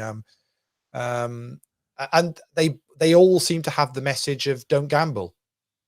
It's don't do it. We do it because we've got money, and I'm assuming they've all made their money out of crypto or whatever, and so they can afford to do it, and it kind of works for them. And it's whilst it lasts, they've had, I think Twitch changed some of the rulings on what they were able to do, so they've had to change a few things around, but they're sort of back doing what they're doing, and they've got some huge followings now. They some of them have got like 1 million people following them, and 20-30,000 people tuning in every night to watch what they're doing.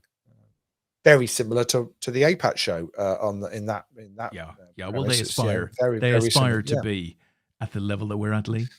Well, exactly. I mean, not everyone can talk about Omaha. There is Omaha poker going on. It's there for anyone that's watching. Is this still going on? When it gets complicated, Des and I will pop in and explain whatever needs explaining. But at the moment, we're kind of assuming you're following along with what's happening. So. What I can say is all three of these guys have got APAT medals. And if you fancy an APAT medal, well, you're going to have to wait a month, but that's not that massive amount of time. And in the meantime, you can practice a bit, play the weekly leaderboard ladders. Next week, 31 started tonight, but it's not too late to get involved for this week if you want to. $5 and $10. Very nice. $5 and $10 tournaments Monday to Saturday. Then on Sunday, we have our kind of main events, which are $33 buy-ins for the No Limit Hold'em and the PLO. But you can satellite into those. You can it's a phase satellite, so you can carry a stack forward from $3.30.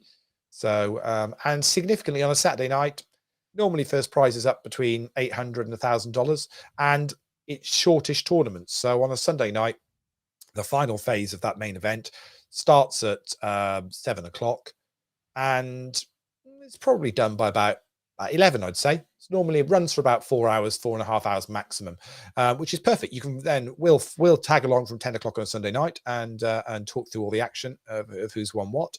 And it's nice end to the week without being too late night on a Sunday night for those that are now back with work or whatever else on a Sunday. So it's perfect from that point of view.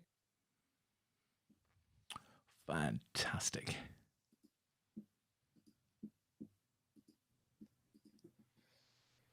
So I don't think the three remaining players here are going to hugely affect the final leaderboard for the week now. I might be wrong, but I don't think they're anywhere near top. And I think that means I can probably confirm that Tony Ross is going to be top of the leaderboard. Well done, Tony. Good job. For the week with a cracking 5 cashes in. It's a few more events during Championship week. I think so. It's 19 events in total because we play an extra one on a Thursday, Friday, and Saturday. So I think it's 19 in total. But he cashed in 5. Matty Ogilvie finished second from Canada. He cashed in 6 this week. So well done to Matty. He's on step 5 as well. So he'll pick up 2 tickets for him. Kevin Brzozowski from the UK, regular player with APAT. It's only on step 1 at the moment. 4 cashes this week, so he'll pick up a couple of tickets. Good job. Matthias, who we just saw in the No Limit Hold'em event, he had 4 cashes this week as well. He's on step 1, so he'll pick up a couple of tickets at $5.50. And a nice name to see in 5th place on the leaderboard this week. Des, haven't seen her for a long time playing APAT during lockdown. Anyway, 3 cashes this week from Sophie Clark. Oh, good work. So, Well done, Sophie. Sophie's on step 1, so she will pick up 2 tickets as well. Brendan Burns on step 5. He'll pick up a ticket in 6th place. Konstantin Chersin from Russia got 3 cashes this week. He's on step 4, so he'll pick up a ticket as well. GMAC, he made it into the top 20, finishing in 10th. He's step 3 at the moment, so he'll pick up a ticket and move up to step 4 next week. And everybody else in the top 20 is on step 1, so they're all going to get $5.50 tickets. Yeah, well done. But that's likely to include, let's see, hopefully, well, depending on where these guys finish now, Yarko might be in there, Peo might be in there as well. So potentially they could both pick up a ticket with their, depending on where they finish now tonight. They might just scrape into the top 20 as well. So. Peo's picked up a few chips there. He's getting dangerously short. Yeah, it very much has swung the other way since we were 4-handed. We lost Brian Yates in 4th, but it's the blinds are creeping up here now. We're only a couple of minutes away from it going to 20,000, 40,000. So with an ante of 5K. So we play antes in the Omaha games these days online. I think it actually gives a better flow to the tournament. To be honest, I know there's a bit of discussion when we first implemented them, which just kind of followed what Party have done with all of theirs. But to be fair to Party Poker and the guys, I can't really fault the structures and what they've done with these things. We've very much let them take the lead in what we put out there. And other than a couple of tweaks in places to improve the flow, we've actually pretty much left most of it as they set it up, because actually it's worked really, really well. And we're still about wanting to get sensible finish times, aren't we, Des? Yeah. Really, it's not. But, we don't want it to be. Even with that in mind, very, very rarely hear anything negative about the formats.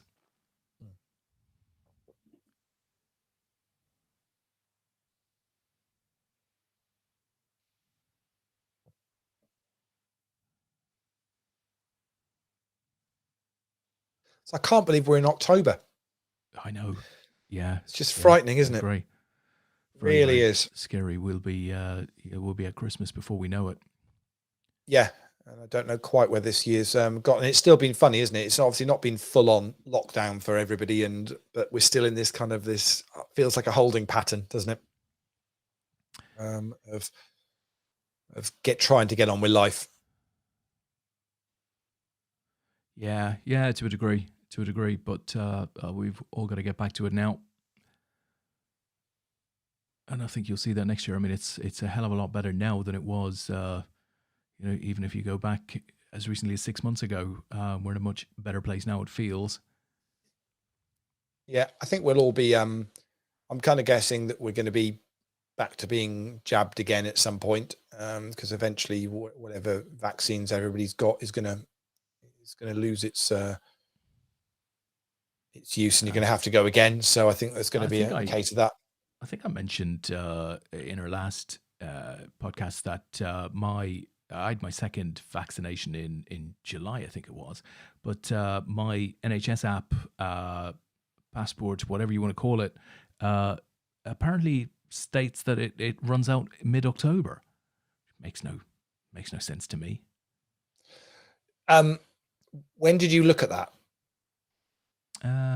Probably haven't looked at it for 3 or 4 weeks. Did you look at it mid-September? Could have been. Yeah, could have been. Yeah. Could well have been. But all it is, it's the barcode lasts for a month, and then they change the barcode. Oh, is that what happens? So So basically, the barcode, the passport you've got on your when you go in on your app, it changes every time you go in. Actually, on your app. I didn't even know that. Yeah, and effectively, it lasts for 30 years. If you print that barcode for any reason, which you can do, so if you put it to a PDF and print it, it's valid for 30 days.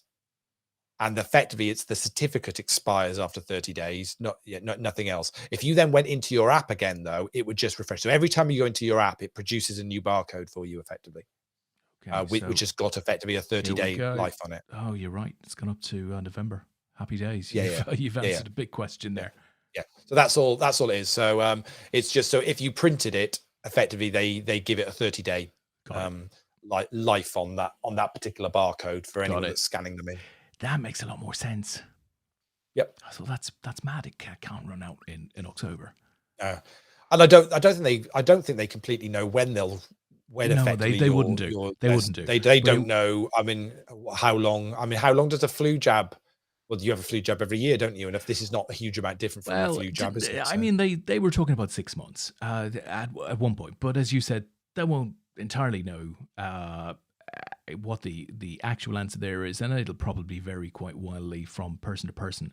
But my biggest concern had been the fact that I thought I got my second jab quite late, July, and yet there was nobody talking about passports running out in October. That was my thing more than yeah. almost anything But else. I mean, there's lots of things. It's gone very quiet on the different variants, isn't it? As well, that's because obviously other things have come into discussion at the moment. So obviously, fuel has been a big thing. So interestingly, we did Ilfracombe back, as I mentioned. I No think problems? I had fuel in the car before anyway, so that was okay. But interestingly, I think we probably passed. I mean, I think Jen was keeping count because she's an auditor. She does that type of thing. We passed, I don't know, 15 or so garages on there and back. Two had fuel. Two out of 15 had fuel. It's mad, isn't it?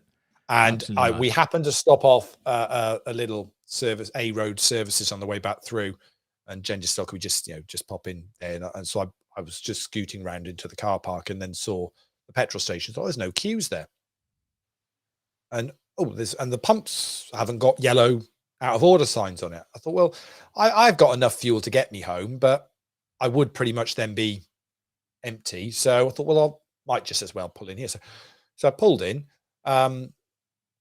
diesel pump in, nothing happening. Looking at the lady in the thing, going, what's going on here? Nothing's happening. And Jen said, well, buy the super diesel, which is another, I don't know, 10 or 15p more a litre. You said, I had to buy that last time. So, okay. That's something, obviously there's something dodgy with that pump. I'm not moving the car and messing about now. I'll just put that one in. It's a bit gurgly and but it was filling up. So I got 50 quid's worth in the tank. And just as two guys were coming out with signs again, the diesel had just run out. And I overheard them say, we've only got 300 litres of the super. So they were about to run out of that as well. So that was one of two garages we crossed in about 15 that had fuel, and they were just about to run out as well.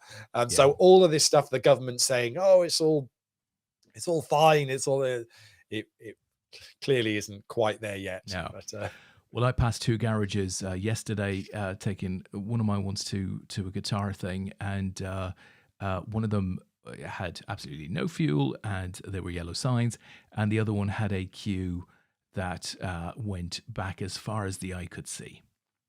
Wow. I heard a story. It was from our friend that was looking after our youngest dog on the weekend. He said that apparently on the weekend there was a story of a bunch of people following a tanker. And it was delivering concrete. Concrete. And then had the nerve to get out of the car and have a go at the driver. That's right. Why didn't you let us know? Why didn't you let us know? You knew we were following you. Like, what? Really? That's quite sad, to say the least. But it's just people say it's interesting. I thought a lot about what John said last week when we were discussing this, and I was having my rant about it, and he said, well, but then it's human nature, isn't it? John's saying, and it's what people do. And I must admit, I'd never really kind of given it much thought, because I just always thought, well, people just be sensible about it. But you can fully understand where people go, well, okay, if I don't get some, and then when I need to get some, I can't get some, then I've missed out. So I'd rather get some. So and yes, there is a logic to why people think like that. It's just nonsense. When you see people and hear people that's queuing for half an hour to put 10 quid's worth of fuel in their car, you kind of think you didn't really need to, did you? I don't think there's too many people doing that, though. I think you'll find those were exceptions. Now, so the question is, at what point do you go, right, I can see my last mile there, in which case I'm going to go and get diesel now. A lot of people will, they'll see their 50-mile light crack open. Yeah, And I they'll go, wouldn't right, until I I'm gonna, get done. Yeah, right, and I they'll go, wouldn't right, I'm until I gonna, get done. Yeah, I don't. yeah, I don't so I might be until at I see the thingy 35, drop but I'm in. gonna get it Yeah, then, right? Pretty much yeah, that's, and then I'll fill it up and worry about that again 2 weeks later or however long it takes. yeah. So I think people aren't waiting for the light, right? They're probably thinking, right, 200 miles, If you're 250 passing a miles, garage, you're probably going, I'm gonna crack in. I'm gonna fill up. Yeah. Yeah, yeah.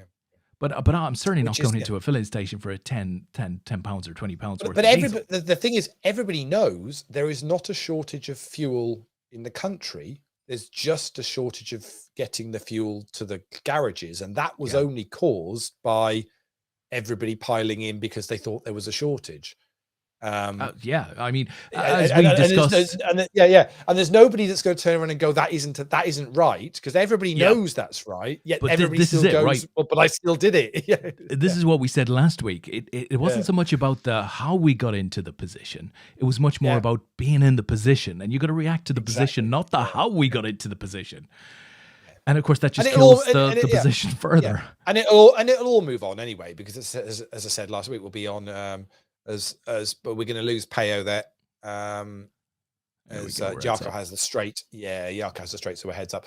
Yeah, is that, I mean, obviously we'll now move on to everybody getting their turkeys for Christmas, and Oh, I don't want you to. know, Please don't.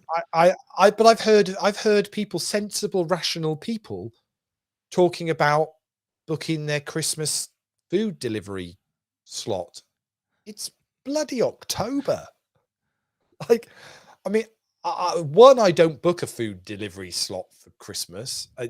Christmas for us is just another shop when we want to do it, and you just might get a few extra bits and pieces, but nothing but obviously for some people it's a big Oh deal, yeah, and if yeah, they've not got all the things that they want to have for Christmas, their Christmas is ruined, and it's a big deal. But we're already now in that cycle of yeah. people, you know, getting organized. And I appreciate if you've got kids and things like that, and they've got things that they'd really like to have for Christmas, and I understand that you can't leave that until Christmas Eve and hope they're still going to be in the shop if it's You the thing. can't really. Yeah. If it's the thing, I mean, you must have, in all the years that you must have had a couple of those nightmares where one of the kids has wanted something and you've not been able to get hold of what they want to for any particular reason. I mean, I'm sure most parents have had that experience at some point of it's just, you know, it is the in thing, and you literally can't get hold of it, whether it's a Buzz Lightyear or it's a Lego, Sean is whatever it super. is. You know. Sean is super organized like that. I mean, I Is she? am a Christmas They're Eve both all in. shopper. They are both all in. Here we go. And Yes. John's hit the straight, rivered the straight. Wow. And they're smack level. Yeah, and off they go again. Yeah, wow. Wow. Well, I say lucky. I mean, he had lots of outs there. It wasn't just a kind of a one card or something like that. But yeah, he gets there. So John doubles up. Yeah. So if you've got, I say, Sean's obviously is a She's professional, more organized. that kind of thing. She's more organized. Yeah. But you know what I find is, like, if you know your child wanted that hot Christmas toy and you couldn't get hold of it, I mean, you just set them up a day or two before Christmas to end up giving them a discipline of some sort, where you say, well, Santa's not going to bring you that thing now because you didn't turn the telly down when I asked you quickly enough. Wow. That's what you got to do. That's what you got to do, Lee. Yeah, you got to be okay. on top All right, of that stuff. So you've covered that one off. Yeah. So that's nice. Yeah. I don't even know what's the thing. Is there a thing this year? I don't know what is there. Don't know. I think Christmas toy this year. Or I mean, with our Joshua, who's 9, I mean, what do I need to bulk? What do I need to bulk buy? I can sell on eBay. I'm not sure. I don't hear them talking about anything. There's people that do that, isn't there? There's people that will pick. Yeah, it's like almost a gamble. Definitely. Yeah. What you think is going to be the. There's going to be newspapers and magazines with lots of lists about the big toys. That was always and will always be a thing. Yeah, I've said it's a long time since I've had to worry about any of that. It's the trouble. I spend a weekend with my brother, and we end up reminiscing about childhood and arguing over whose birthday was it when we didn't get to go and see Santa Claus the movie because the cinema was full, you know, and all this kind of thing. And apparently, the weird thing is, both of us have told the story, claiming it was our birthday. Oh, you cheeky buggers! It was a priceless conversation. We definitely did. We were talking about back in the day when you couldn't pre-book for a cinema, so you'd you'd rock up to the cinema, and it was sometime in December back in 85, 86 in Newport in South Wales, and Santa Claus the movie with Dudley Moore was out, and they were just queuing around the block, and we got there too late, and you couldn't get in. And it was my birthday's in December and his is in January, and it was the funniest thing because we were chatting about, and his wife said on the weekend, said, but he's been telling that story that it was his birthday. I was like, well, I don't really care which one of it genuinely happened. I don't know which one of us it was. Maybe it was a shared. Maybe it was a shared. It might have been, but it was more making the point that that's not that long ago that you couldn't pre-book. You couldn't pre-book like cinema tickets for stuff. Is there a cheap treat left, quite like the typing into Google Argos catalog 1983? And it pops up with all the pages. You can actually read through PDFs of them and see all. Wow. Oh, absolutely. And you can see all of the toys that you coveted back then. That is absolutely awesome. Fantastic. I could use that for a quiz round. I might do that. Do you know what? That's absolutely super. There's loads of those out there. Yeah. I love that kind of stuff. Well, that was it. That's what, as a kid, that's what you did, wasn't it? It was the Argos. They've stopped doing them, haven't they? Yeah. Is it this year they're phasing out the actual paper catalog? They're completely phasing it out. Yeah, well, I mean, it's going. It's a costly product to produce. I worked with Argos on the Argos catalog for quite a few years, 4 to 5 years. I had absolute hilarious thing on Saturday. So it's that time of the year where we're producing Christmas cards and calendars for the charity. So we're going through that whole process. So we've got I had a couple of big orders. 3,000 cards and some other bits that was being delivered, due to be delivered the end of this week. So all done, in production, all good.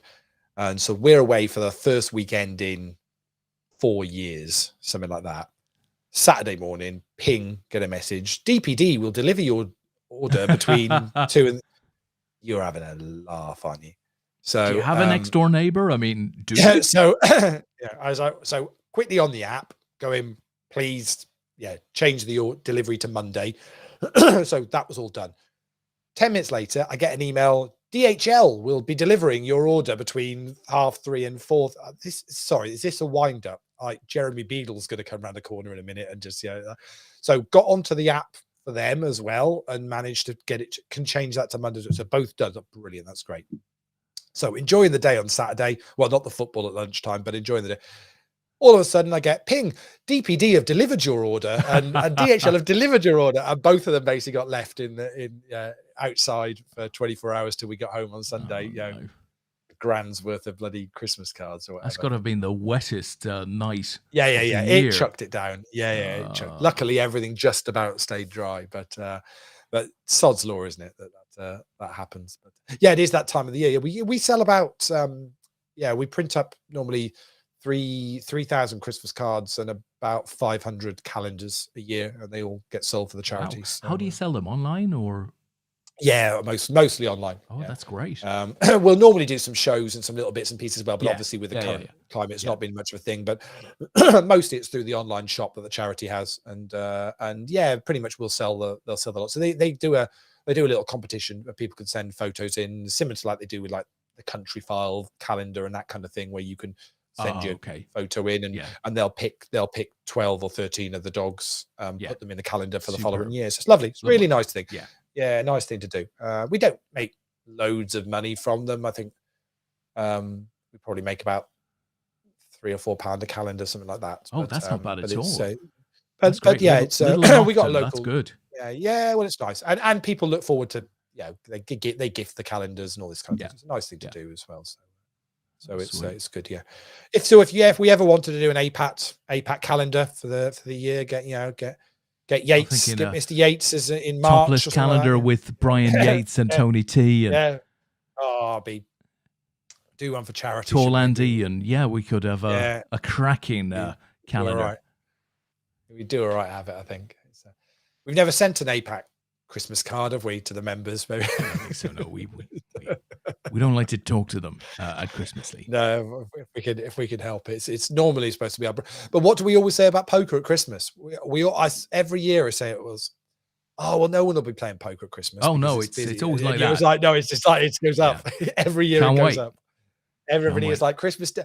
Because because I left our tournaments in last year over Christmas, even though I did record the results, even though we didn't use them for a leaderboard or anything, because I just kept the data flowing because we had all the records. And even Christmas Day, I think we beat the guarantee on the tournaments Christmas Day night. It's like, oh dear, oh dear. Frankie, no doubt, was here say, with us through Christmas, and you all know who you were that were playing on Christmas Day, and we know who you were too. We could name you without looking at the stats. Exactly. All good indeed. So Jarko's taken the bit of a chip lead again here now. The blinds are creeping up. It's 25,000 and 50,000. There's this. It's been a good heads-up battle here so far. Yeah, I'm surprised. I'm surprised it's it's still going. That we haven't had a couple of big hands clashing and essentially, deciding this thing. But as you said, a good heads-up battle, Lee. Yeah, and it's I mean, it always is the way with Omaha. We've said this before though with Omaha, that you can whittle yourself down to a few blinds and still be in with a shout. Yes. It's not quite the end of the world as it is with Hold'em tends to be, but neither of them have got too short here. And say even with blinds at 50k at the moment, John's still sat there on 35 bigs with what chips are in the middle here at the moment. So and pot, I don't know whether, I never can work out. Sometimes I think pot limit controls things quite nicely. Other times I think it can escalate out of hand with a pot very, very easy, especially if you've both hit and you've got potential, chances to improve as well. I guess that's the point, right? You're always in poker. You're always going to need two big hands to fire up a pot. But ultimately, with pot limit, yes, the blinds can escalate, the pot can escalate very, very quickly. You'd have expected with Omaha, you're going to get more big hands clashing and gliding. Interesting there. Jarko had had the nut flush there, or actually, I think there was a straight flush potential there, but we had ace jack of clubs, and didn't bet it out on the river. I don't know whether he'd have got any value from it anyway, but. Well, John committed a sizable chunk of his chips there in that pot just on the flop. Jarko thought better of it, but maybe we're reaching a point whereby there's a little bit of impatience, perhaps. Yeah, I mean, it's second place here is $705, and up top is 1,115. So they're playing for playing for about $300, and obviously a change in medal color from silver to gold.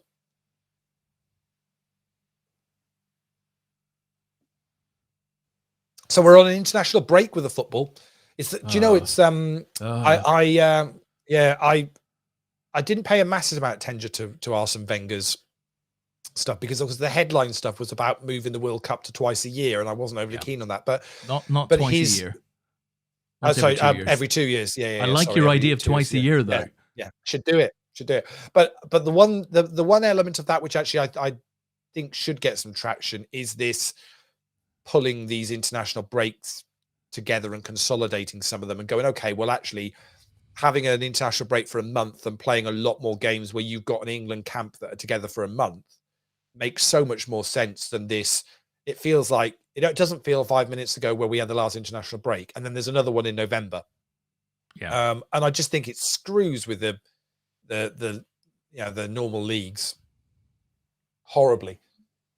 How do you get any momentum? From a United fans point of view, we're not having a great time of it at the moment, which means I want another league. I want a league game next week because I don't want the players to go away and play.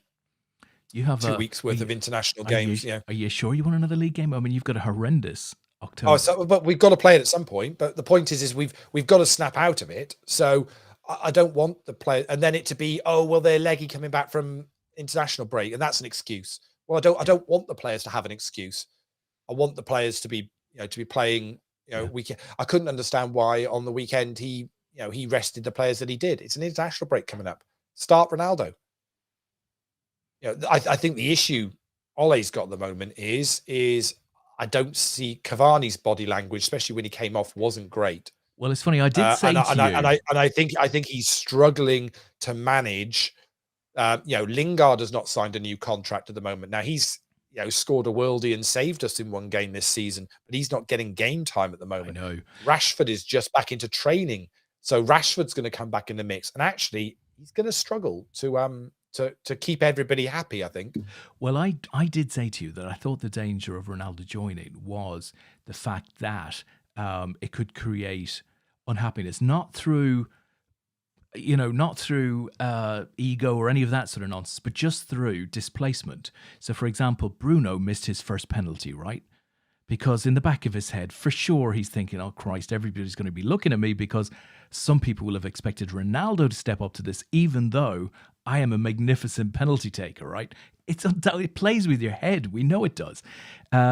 You've then got, I wonder if Ollie partially dropped Ronaldo because, not dropped isn't the right word, but sidelined him because the press were starting to suggest that Ronaldo was getting involved in Ollie's tactics and starting to, the press, right? It felt a bit of narratives.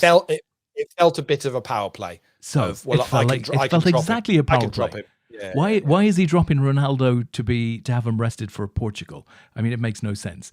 The guy's got 5 goals in 5 games. You play him, right? Because you need those points. But people were already starting to say, especially like in the Villarreal game, oh, he scored the winner in extra time. Yeah. He did nothing. He did nothing for the rest of the game. And look at Cavani. I mean, Cavani came out of last year as a star. Yeah. It was superb. Worked hard. He looked incredibly effective. He looked like your centre forward for this season. And all of a sudden, he's not getting game time. And he feels like he's the number 2. So how many key players have, got slightly out of their comfortable head zone because Ronaldo's come in? So it's great that Ronaldo has come in for obvious reasons, but it can create disquiet elsewhere. And that team needs to work as a team because Ronaldo certainly isn't going to be able to do it without Fernandes doing his work as well. No, I mean, ultimately, it kind of feels like you want to be able to play Cavani and Ronaldo with Fernandes behind, and then 2 wide players and 1 holding midfielder. I just think with that sort of strategy, though, you're probably losing out on a Greenwood or a Rashford. At least one of them is not going to make the because both of them wide. The problem is that you've got Martial, Rashford, and Sancho. Greenwood. There's only 2 spaces. It's as simple as, and we've got the likes. We gave Mata an extended contract, and he sat on the bench not doing anything. Yeah. As I say, Lingard can't get a look in. Yeah. And I cannot see Lingard signing a new contract if he's not going to get game time. He'll just go on a free at the end of the year and say, all right, well, I stuck it out. You've not played me, so I'll now go and sign a very lucrative contract for the end of his career. He can feel very unfortunate because he played brilliantly. Apart from giving that goal away against, was it Villa? I can't remember now, but it was against Young Boys. Young Boys. But still, he's been fantastic, scoring, making. But this is the problem. You can't know. It's really weird, but Liverpool don't have that problem. But Klopp has been effusive in saying, "I'm only going to bring somebody in if they improve the team." Right, if they have a genuine chance. You look at your front. You look at your front line, and really, it's 3 from 4. John is a classic example. Right, really, 40 million on him. It's 3 from 4, isn't it? Really, yeah. It's not anything more than that. We're all shitting it as fans because you're worried one of them's going to get injured. But the reality is, if you had another £50 million player sat on the bench, it's like it's going to again upset. Somebody's going to be getting upset in there. But United are looking at picking 3 from arguably 8, and really Pogba wants to play in that front line on the left hand side. Really, he doesn't want to be sat playing right. Of course he's going. He'll sign a contract with somebody in January. He'll be, and that will also create disquiet in your team. But to be perfectly honest, if that's happening, I would potentially, depending on where our season is, I'd drop him. Yeah, it's going to be difficult. I would. But he's a troublemaker. He's not. He's not going to be in the team next year. So I had to laugh at Ollie on the weekend. Even as a United fan, I kind of came out and he said, oh well, we have with the Ronaldo rescue. Well, we've got 60 games to play this season, and I'm kind of going, we haven't got 60. You got about 52. We've got 60 to play. We've got 60 to play this season if we get to the Champions League final and the FA Cup final, which we're not doing. So the reality of it is we've got 38 league games. We played one in the League Cup, 39. The maximum that we can probably have in the FA Cup is 6. Yeah. Yeah, So 45. You play he might, you play 6 group games in the League Cup is 51. And then if we get even if we get to, a stage through, as you say, 52, 53 is about, that's he assuming we might get be to the adding final. on, he might be adding on the random 5 or 6 internationals that a lot of those players will also have to rock up to. It'll be 60 if we finish third in the Champions League group. Yeah, you go to the Europa League. But to be perfectly honest, if we finish third in the Champions League group, it isn't Ollie that's got to worry about 60 games. Oh, that's true. Because I don't see how he keeps his job. Who would you have? But I don't know who you. This is the problem. I mean, I said this before. I tweeted this out after the Villa game. That I'm starting to get of the view that Ollie's done a lot of good for the club, because there was a lot of nonsense that needed clearing out. He's very reliable. He's dealt with a lot and done a lot, but has he got the ability to take us where we want to go? I'm starting to think not. But the problem is who is out there that you could take? I saw an article that Paul Merson wrote, and the headline was Paul Merson names the 3 managers that would win the title with this current United squad. And before I even read it, I thought in my head, I bet he says Guardiola, Klopp, and Tuchel. No. And the article was the 3 managers that could do it were Guardiola, Klopp, and Tuchel. What a nonsense article. Well, not one of is available. So the point is, who is available? Conte is not the right. He's available, but he's not the right type of person. So then you then go, well, who else is there? Do you know who else is there? Do you know who could have been an interesting signing? And it could have been done. Is Rafa? Yeah. Because he's 100%. Very disciplined, no messing, very 100%. Very disciplined, and good teams need that. Tactically astute, tactically astute. But genuinely, if you look and go, okay, so where's the next Klopp coming from? Where's the next Tuchel, Nagel, for example? Where are they? They're maybe. coming out of the Bundesliga. Are they? I thought when Southampton signed Ralph Hasenhüttl, I thought, oh, he's got the potential. That could be a stepping stone for him, because he's not really done it. Hansi Flick maybe, but that's 2 or 3 years away. So there isn't. Klopp's made it clear that once he's had enough at Liverpool, he's going to take a year out and then decide what he wants to do. I think Guardiola at some point will do a similar thing. So it won't be very long before we're looking at the managers in the Premier League and going, well, there's nothing of anything here. But you look at the managers in La Liga at the moment. There's nothing. Simeone's been at Atletico for a while now, and obviously won the league last year. But nobody else is really. You're going, wow, they're really flying. I'm just waiting for Ed Woodward's final gift to United fans, and that is Ollie's gone. But the good news is we've got a manager of renown in Roberto Martinez to replace him. Can't wait. Yeah, Everton's Roberto Martinez. Yeah, but no. Again, I wonder about him and kind of go, no. But I look at that and go, well, he was given that Belgian squad, the best squad in the world. They were ranked number 1 and still couldn't win anything with them. It's tough. Genuinely, if Klopp went tomorrow for whatever reason, Des, and you could put in anybody, who would you put in? I honestly don't know. I genuinely, because it's not easy to. It's a fit, right? It's not easy to find it. So and then so if I then said to you, well, it's not anybody, it's who's available that would go to Liverpool. That whittles down your list even more as to who you would pick. Yeah. It's not an easy thing to do. Interestingly, one that I sense, he seems to have gotten away, but I sense he might come back, is Eddie, what's his face, that was down at Bournemouth.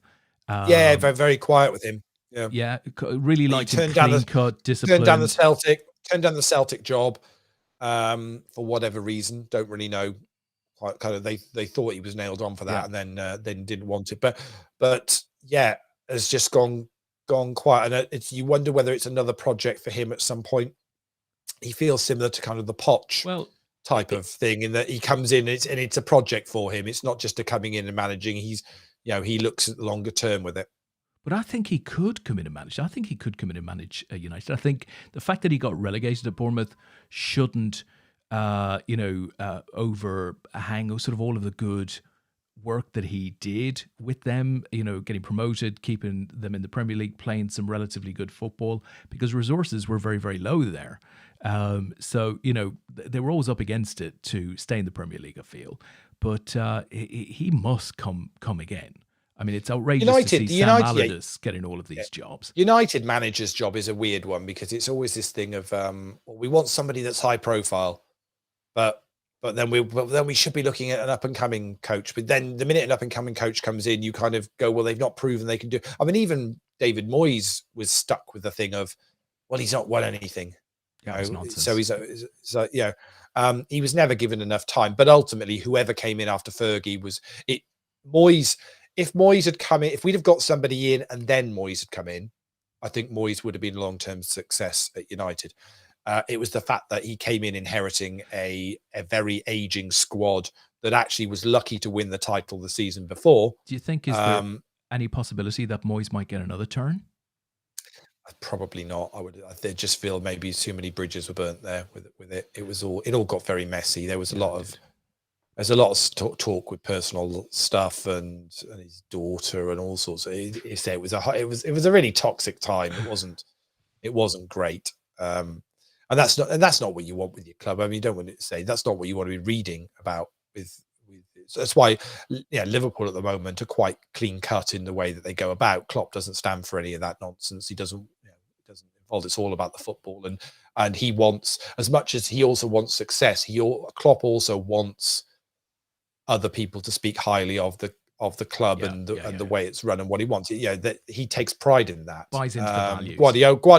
Guardiola's a similar exactly thing. The same. That's what he wants. He doesn't want all the nonsense and the toxic rubbish. United at the moment, even with Ollie, you still got it. The media just see it as an opportunity just to throw out any sorts of story that they want to, and then whilst you still got the likes of a Pogba in the dressing room, it is toxic. Yeah, it is, it's because if he really, I know you've got a couple of guys that have not renewed contracts, and it's are they, aren't they? But it's not anything like the Pogba one, which is been constant with his agent and everything. I mean, Mo's not signed a new contract yet. No, but Mo will. The only one that we lost was Jordan Wijnaldum, and to be honest, I think we were relatively calm with that. We'd brought Thiago in the season before. So, we had that access there. And we had a couple of good young players coming through. So Jones, Elliott. But you don't get anything like the Pogba and his agent. Oh, no. Absolute none of that nonsense. That's just, been going on. Yeah. And I don't think Klopp would stand for that. Whereas Ollie comes out and does his usual, that's football.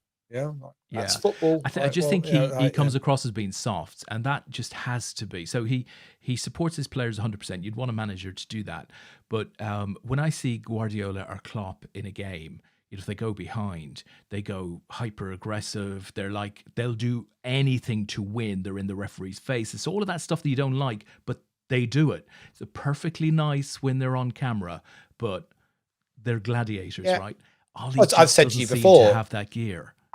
I don't. The reason I don't like Klopp is because I see so much of Fergie in him. Yeah. It is. You've got a manager at the moment that we should have, that type of manager. And at the moment in that kind of race, Guardiola and Klopp and even Tuchel are. I'd even argue that Brendan Rodgers at Leicester is more of a more competition on the touchline than Ollie is. Yeah, it really is. Now, and it's hard to see Ollie developing that, because he wouldn't have. He didn't have that as a player. Ollie, was one of these guys who, he was on the sidelines a lot. He was happy to be on the sidelines a lot. He was a brilliant player when he was put in front of goal, but he was sort of happy to spend a lot of his career on the sidelines. But that's the point, isn't it? That's the point. That's not a killer, right? That's the trait, isn't it? He wouldn't do what Ronaldo did on Saturday. storm off down the and No, as much as you might go, well, you've got to be more, but that was Ronaldo making the point. I'm pissed off because we've lost a game and I wasn't on the pitch for much of it. Yeah, that was him basically. Whereas Ollie was quite happy with his his time on the touchline. Would you ever give Roy Keane a shot? Is that going too far the other way? No, probably not. No, it probably isn't actually. Whether he'd ever want it or not, I don't know. Really, deep down, I think he talks the talk. I don't know. He talks the talk. But he'd crawl on his hands and knees in Old Trafford. He would absolutely love that job. Do you think he really would? Yeah. Because I don't know absolutely. whether he'd turn around and go, that's just putting himself out there too much. Gary Neville wouldn't. I know that for a fact. I think Neville probably wouldn't because in his heart of hearts, Neville could probably do a really good job there, I suspect, despite the Valencia situation. But he probably doesn't have that hyper confidence. I think he'd probably say, well, I wasn't the greatest player in the world and therefore I probably won't be the greatest manager in the world. But Keane, I think, wouldn't lack that confidence. Keane wants to get. Did you watch some of the overlap stuff? Yeah, it's good, isn't it? It's magnificent. And I thought he showed hunger. He was sort of saying, well, how do these guys always get opportunities? All I want is an opportunity. And if something like that happened, the only thing I have to say is that I think he might be too much. I'm not sure he can actually control himself. But it is surprising that somebody of his level has not. Well, he's had opportunities. But then, this is the point is, and then you falls out with everyone.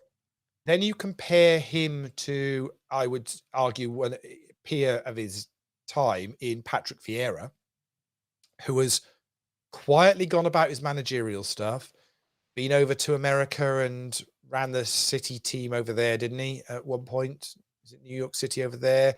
Did a little bit of assistant coaching, or whatever, and all of a sudden has dropped himself in at Crystal Palace now, and he's great job. Just quietly, doing a great job, quietly going about his business.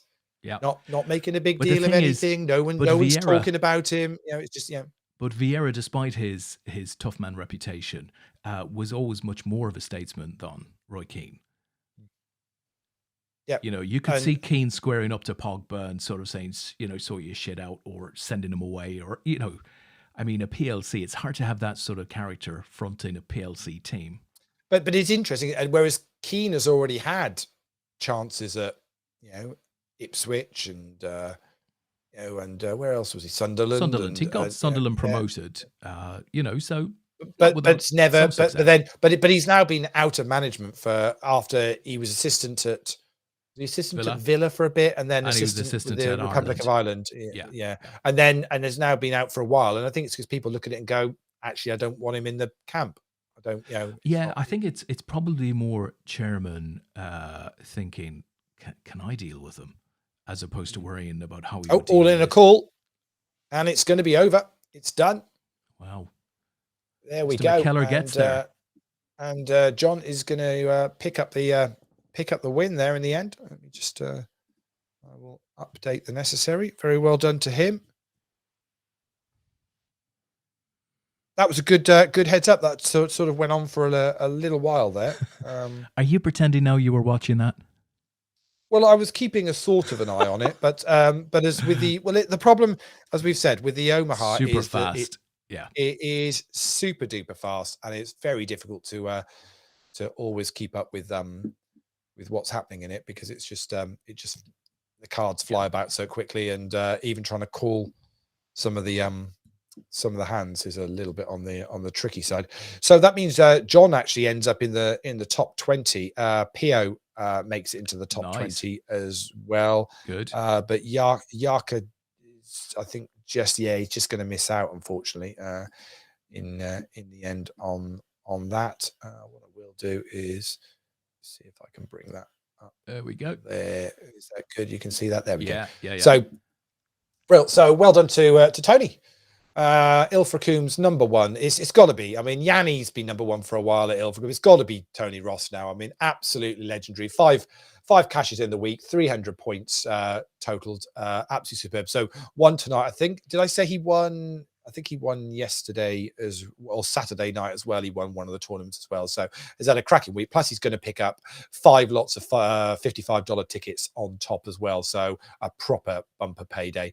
Matty Ogilvy gave him a good run in second place. Matty's been on a good run as well with APAT for a while. So six cashes this week is pretty good. 6 out of 19. So that's like a third, cashing in a third of the tournaments you play. I mean, most pros would, if they're doing 15%, they're having a good run of it, 15 to 20%, and he's cashed in 33% of his tournaments this week. It's phenomenal. Very impressive. Just also, I think goes to show what an achievement Tony's win was by that amount of points this week. Yeah, incredible. Yeah, absolutely superb, and lovely to see Sophie back playing 3 cashes this week. She won one of the early ones. I think it might be Monday or Tuesday. So very well done to her. That's it. So we'll do it all again. It's already started. Started tonight. Already, the 6 max had how many runners did we have in that tonight? 92 runners in that tonight. Smashed the guarantee, and the PLO8 had 54 runners in that as well. They're both still running now, but you can get involved from tomorrow as well. As I say, there's enough opportunities to pick up some points during the week, so give it a whirl. Fantastic. Thank you, Lee. And we have one of our favorites, one of our all-time favorites in the chat box, Frankie B, right, who goes on to confirm good guess on the Christmas game, had a great few games of poker. We know you did, Frank, and absolutely delighted that you did. So I think with Lee's summary, that is us for tonight. Well done to everybody who scooped prizes across the week.